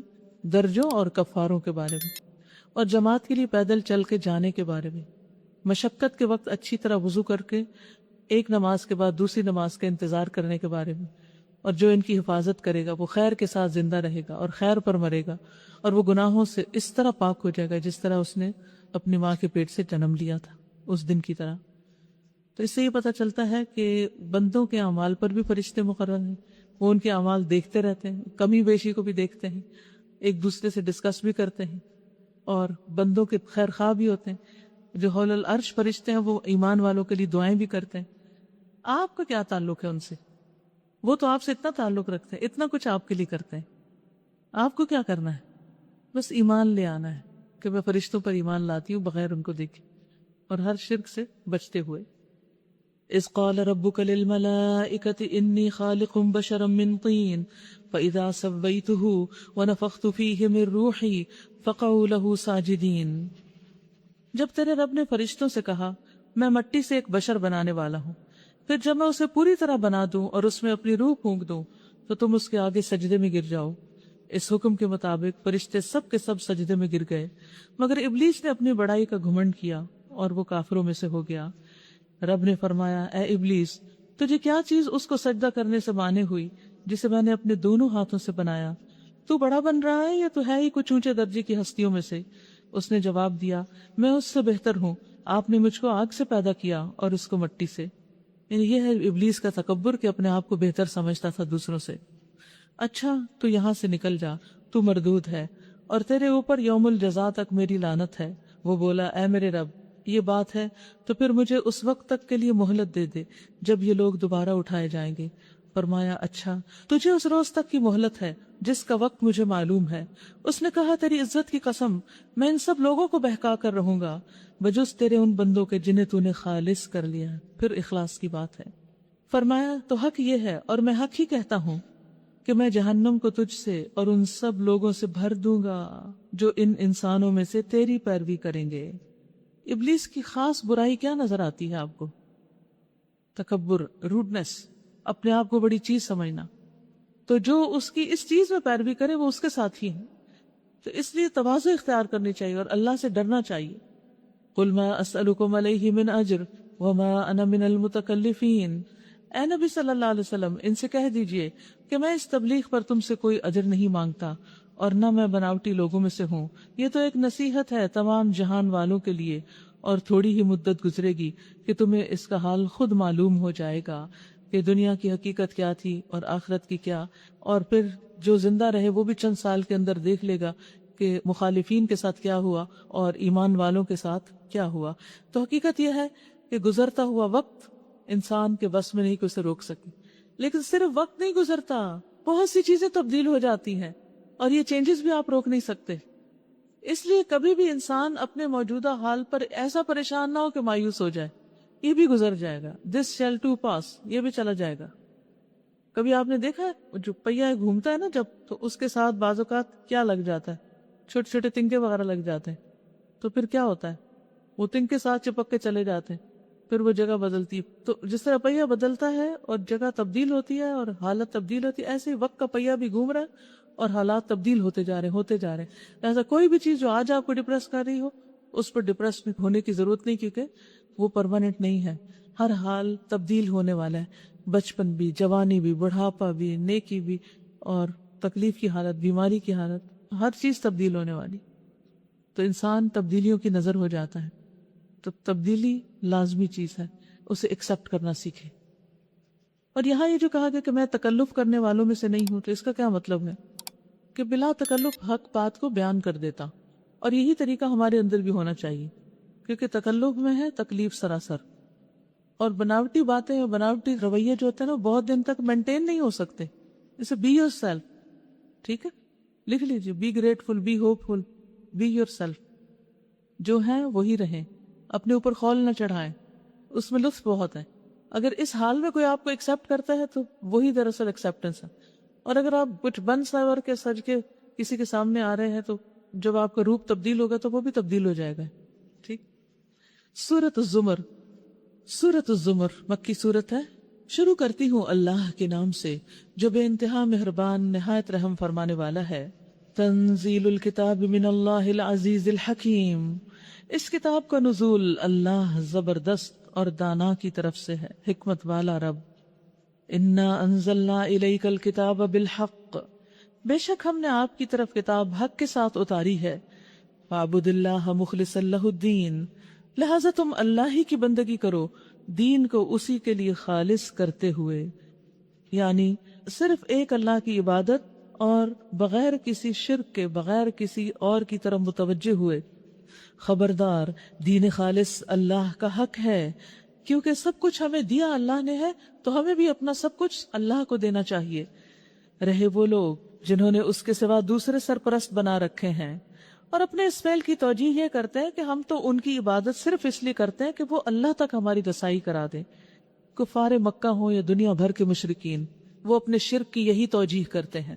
وہ کہتے ہیں ہم ان بزرگوں کو، ان پیروں کو، یہ بتوں کو نہیں مانتے، ہم تو دراصل ان کی سیوا اس لیے کرتے ہیں کہ یہ اللہ کے ہاں پہنچے ہوئے، یہ اللہ تک جانے کا رستہ ہے اور یہ اللہ تک ہمیں پہنچا دیں گے، ہم ان کا دامن پکڑ لیں گے تو ہم آسانی سے چلے جائیں گے اللہ تک، ہم ڈائریکٹ نہیں جا سکتے۔ تو یہ جو بیچ کا واسطہ اور وسیلہ والی چیز ہے نا، یہ شرک کا دروازہ کھولتی۔ اللہ سبحانہ و تعالیٰ کیا فرماتے ہیں؟ وَإِذَا سَأَلَكَ عِبَادِي أَنِّي فَإِنِّي قَرِيب، کہ جب بندے تجھ سے میرے بارے میں پوچھے تو بتا دیجئے کہ میں قریب ہوں۔ اجیب دعوت الداع اذا دعان، جب بندہ مجھے پکارتا ہے وہیں میں اس کی پکار سن لیتا ہوں۔ کسی واسطے کی ضرورت ہی نہیں، کہیں اللہ نے قرآن مجید میں فرمایا ہی نہیں کہ تم کوئی واسطے وسیلے ڈھونڈ کے لاؤ گے، ان کے ذریعے مجھ تک آؤ گے تو میں تمہاری بات سنوں گا، ورنہ نہیں۔ یہ سب لوگوں کی اپنی من گھڑت ہے۔ تو وہ بھی یہی کہتے تھے کہ وہ ہماری بزرگ ہستیاں ہیں، ہماری دعائیں التجائیں اللہ تک پہنچا دیتی ہیں۔ اللہ یقیناً ان کے درمیان ان تمام باتوں کا فیصلہ کر دے گا جن میں وہ اختلاف کر رہے ہیں۔ اللہ کسی ایسے شخص کو ہدایت نہیں دیتا جو جھوٹا اور منکر حق ہو۔ اگر اللہ کسی کو بیٹا بنانا چاہتا تو اپنی مخلوق میں سے جس کو چاہتا برگزیدہ کر لیتا۔ پاک ہے وہ اس سے کہ اس کا کوئی بیٹا ہو، وہ اللہ ہے اکیلا اور سب پر غالب، یعنی ہر چیز اس کے کنٹرول میں ہے۔ اس نے آسمانوں اور زمین کو برحق پیدا کیا، وہی دن پر رات کو اور رات پر دن کو لپیٹتا ہے۔ اسی نے سورج اور چاند کو اس طرح مسخر کر رکھا ہے کہ ہر ایک وقت مقرر تک چلے جا رہا ہے۔ جان رکھو وہ زبردست ہے اور درگزر کرنے والا ہے۔ اسی نے تم کو ایک جان سے پیدا کیا، پھر وہی ہے جس نے اس جان سے اس کا ایک جوڑا بنایا، اور اسی نے تمہارے لیے مویشیوں میں سے 8 نر اور مادہ پیدا کیے۔ وہ تمہاری ماؤں کے پیٹوں میں 3 تاریک پردوں میں سے تمہیں ایک کے بعد ایک شکل دیتا چلا جاتا ہے۔ یہی اللہ جس کے یہ کام ہے تمہارا رب ہے۔ بادشاہی اسی کی ہے، کوئی معبود اس کے سوا نہیں۔ پھر تم کدھر سے پھرائے جا رہے ہو؟ ان تکفروا فإن اللہ غنی عنکم، اگر تم کفر کرو تو اللہ تم سے بے نیاز ہے، لیکن وہ اپنے بندوں کے لیے کفر کو پسند نہیں کرتا۔ وَإِن تَشْكُرُوا يَرْضَهُ لَكُمْ، اور اگر تم شکر ادا کرو تو وہ اسے تمہارے لیے پسند کرتا ہے۔ وَلَا تَزِرُ وَازِرَةٌ وِزْرَ أُخْرَىٰ، کوئی بوجھ اٹھانے والا کسی دوسرے کا بوجھ نہ اٹھائے گا۔ ثُمَّ إِلَىٰ رَبِّكُمْ مَرْجِعُكُمْ، پھر آخر تم سب کو اپنے رب کی طرف پلٹنا ہے۔ فَيُنَبِّئُكُمْ بِمَا كُنتُمْ تَعْمَلُونَ، پھر وہ تمہیں بتا دے گا کہ تم کیا کرتے رہے ہو۔ إِنَّهُ عَلِيمٌ بِذَاتِ الصُّدُورِ، وہ تو دلوں کا حال تک جانتا ہے۔ تو یہاں بھی اللہ سبحانہ وتعالیٰ ہمیں صاف بتا رہے ہیں کہ تمہاری ناشکری اللہ کو پسند نہیں۔ اور ناشکری کیا ہے؟ کہ اللہ سبحانہ وتعالیٰ بندے کو ساری نعمتیں دے اور بندہ اسی رزق کو جا کر دوسروں کے نذرانے میں پیش کر دے، اللہ کو خوش کرنے کی بجائے اور ہستیوں کو خوش کرے، اللہ کی اطاعت کرنے کی بجائے اوروں کی بات مانگنے کے لیے بھاگا پھرے، یعنی نماز قضا کر کے اپنے اوپر کے باس کو خوش کرتا رہے، کسی طرح یہ خوش ہو جائے مجھ سے تاکہ مجھے دنیا زیادہ مل جائے۔ تو کیا یہ شکر گزاری ہے؟ نہیں۔ زندگی اللہ نے دی، علم حکمت اللہ نے دیا، اور اب صرف بندوں کو خوش کرنے کے پیچھے دوڑ رہے ہو۔ کوئی بوجھ اٹھانے والا کسی دوسرے کا بوجھ نہ اٹھائے گا۔ تو اصل بات یہ ہے کہ اللہ کا شکر ہر حال میں، ہر حال میں۔ شکر یہ نہیں ہوتا ابھی تو ٹھیک ہوں اور ابھی ذرا میں ٹھیک نہیں ہوں، اچھا نہیں، جس حال میں بھی ہو پہلے شکر ادا کیا کرے، اور اس کے بعد اگر اپنی کوئی تکلیف کسی کو بتا کے کوئی مدد حاصل کرنی ہے تو وہ کر لیا کرے۔ نبی صلی اللہ علیہ وسلم نے ایک آدمی سے کہا، اے فلاں تم نے کس حال میں صبح کی؟ کیف اصبحت؟ اس نے کہا، اے اللہ کے رسول صلی اللہ علیہ وسلم، میں آپ کے سامنے اللہ کا شکر ادا کرتا ہوں۔ رسول اللہ صلی اللہ علیہ وسلم نے فرمایا، میں تجھ سے یہی چاہتا تھا کہ تم یہی کہو کہ اللہ کا شکر ہے، الحمدللہ۔ اور جب بندہ الحمدللہ کہتا ہے تو اللہ تعالیٰ فرماتے ہیں، میرے بندے کے لیے میری بہت ساری رحمت لکھ دو۔ اگر ہم رحمت چاہتے ہیں تو کیا کریں؟ الحمدللہ، الحمدللہ کہیں، وہ تکلیف خود ہی دور ہو جائے گی۔ واویلا کرنے سے، شور مچانے سے، ہنگامہ کرنے سے، بے چین اور پریشان ہونے سے تکلیف دور نہیں ہوا کرتی۔ وَإِذَا مَسَّ الْإِنسَانَ ضُرٌّ دَعَا رَبَّهُ مُنِيبًا إِلَيْهِ ثُمَّ إِذَا خَوَّلَهُ نِعْمَةً مِّنْهُ نَسِيَ مَا كَانَ يَدْعُو إِلَيْهِ۔ انسان پر جب کوئی آفت آتی تو وہ اپنے رب کی طرف رجوع کر کے اسے پکارتا ہے، پھر جب اس کا رب اسے اپنی نعمت سے نوازتا ہے تو وہ اس مصیبت کو بھول جاتا ہے جس پر وہ پہلے پکار رہا تھا، اور دوسروں کو اللہ کا ہمسر ٹھہراتا ہے تاکہ اس کی راہ سے گمراہ کر دے۔ اے نبی صلی اللہ علیہ وسلم، مجھ سے کہو کہ تھوڑے دن اپنے کفر سے لطف اٹھا لو، یقیناً تو دوزخ میں جانے والا ہے۔ یہاں شکر کے مقابلے میں جو رویہ ہے اس کو کفر کہا گیا ہے۔ کیا اس شخص کی روش بہتر ہے یا اس شخص کی جو مطیع فرمان ہے، رات کی گھڑیوں میں کھڑا رہتا ہے، سجدے کرتا ہے، آخرت سے ڈرتا ہے اور اپنے رب کی رحمت سے امید لگاتا ہے؟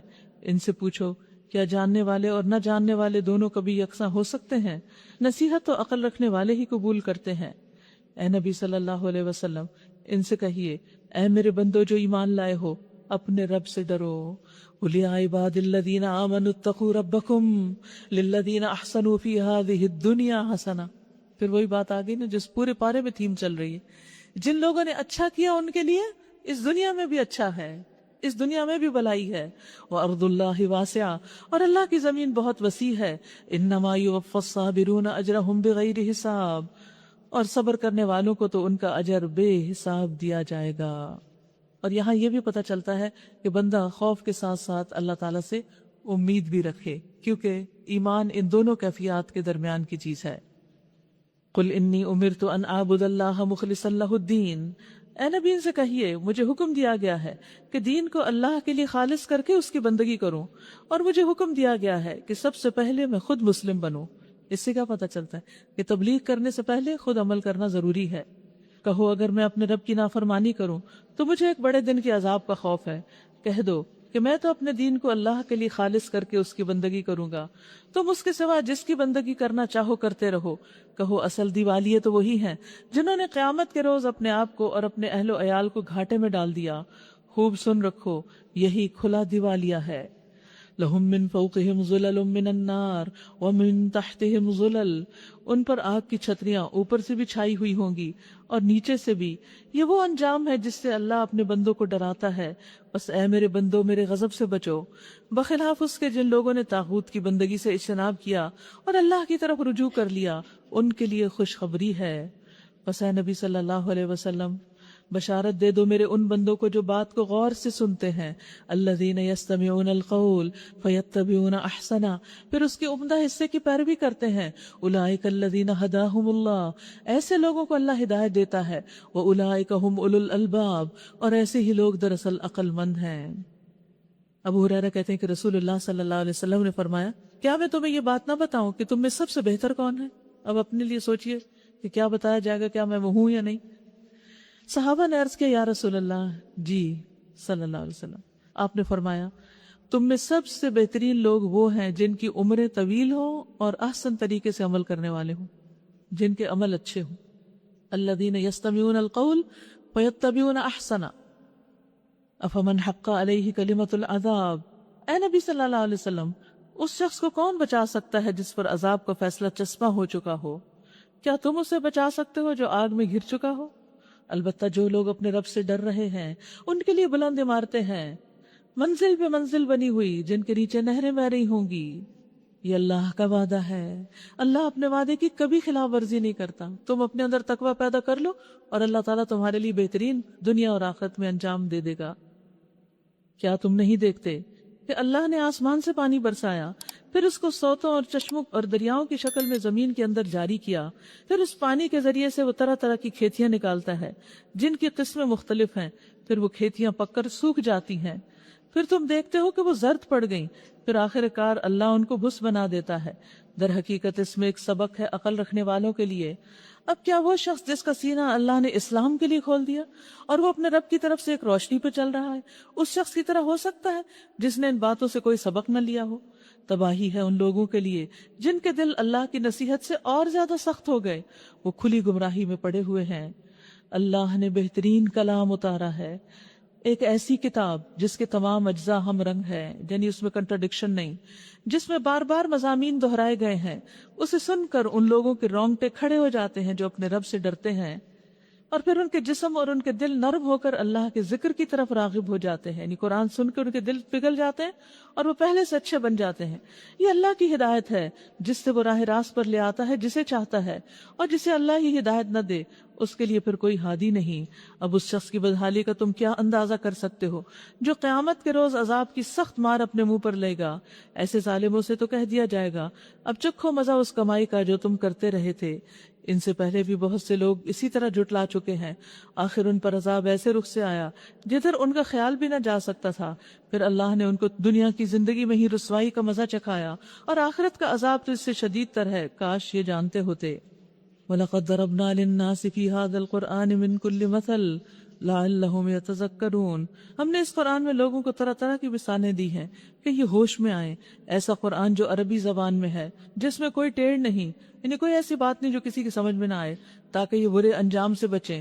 اللہ ایک مثال دیتا ہے، ایک شخص تو وہ ہے جس کی ملکیت میں بہت سے کج خلق آقا شریک ہیں جو اسے اپنی اپنی طرف کھینچتے ہیں، دوسرا شخص پورے کا پورا ایک ہی آقا کا غلام ہے۔ کیا ان دونوں کا حال یکساں ہو سکتا ہے؟ ہرگز نہیں۔ الحمدللہ بل اکثرہم لا یعلمون۔ الحمدللہ مگر اکثر لوگ نادانی میں پڑے ہوئے، جانتے ہی نہیں۔ اے نبی صلی اللہ علیہ وسلم، آپ کو بھی مرنا ہے اور ان لوگوں کو بھی مرنا ہے، پھر بالآخر قیامت کے روز تم سب اپنے رب کے حضور اپنا اپنا مقدمہ پیش کرو گے۔ ثم انکم یوم القیامت عند ربکم تختصمون۔ وآخر دعوانا ان الحمد للہ رب العالمین۔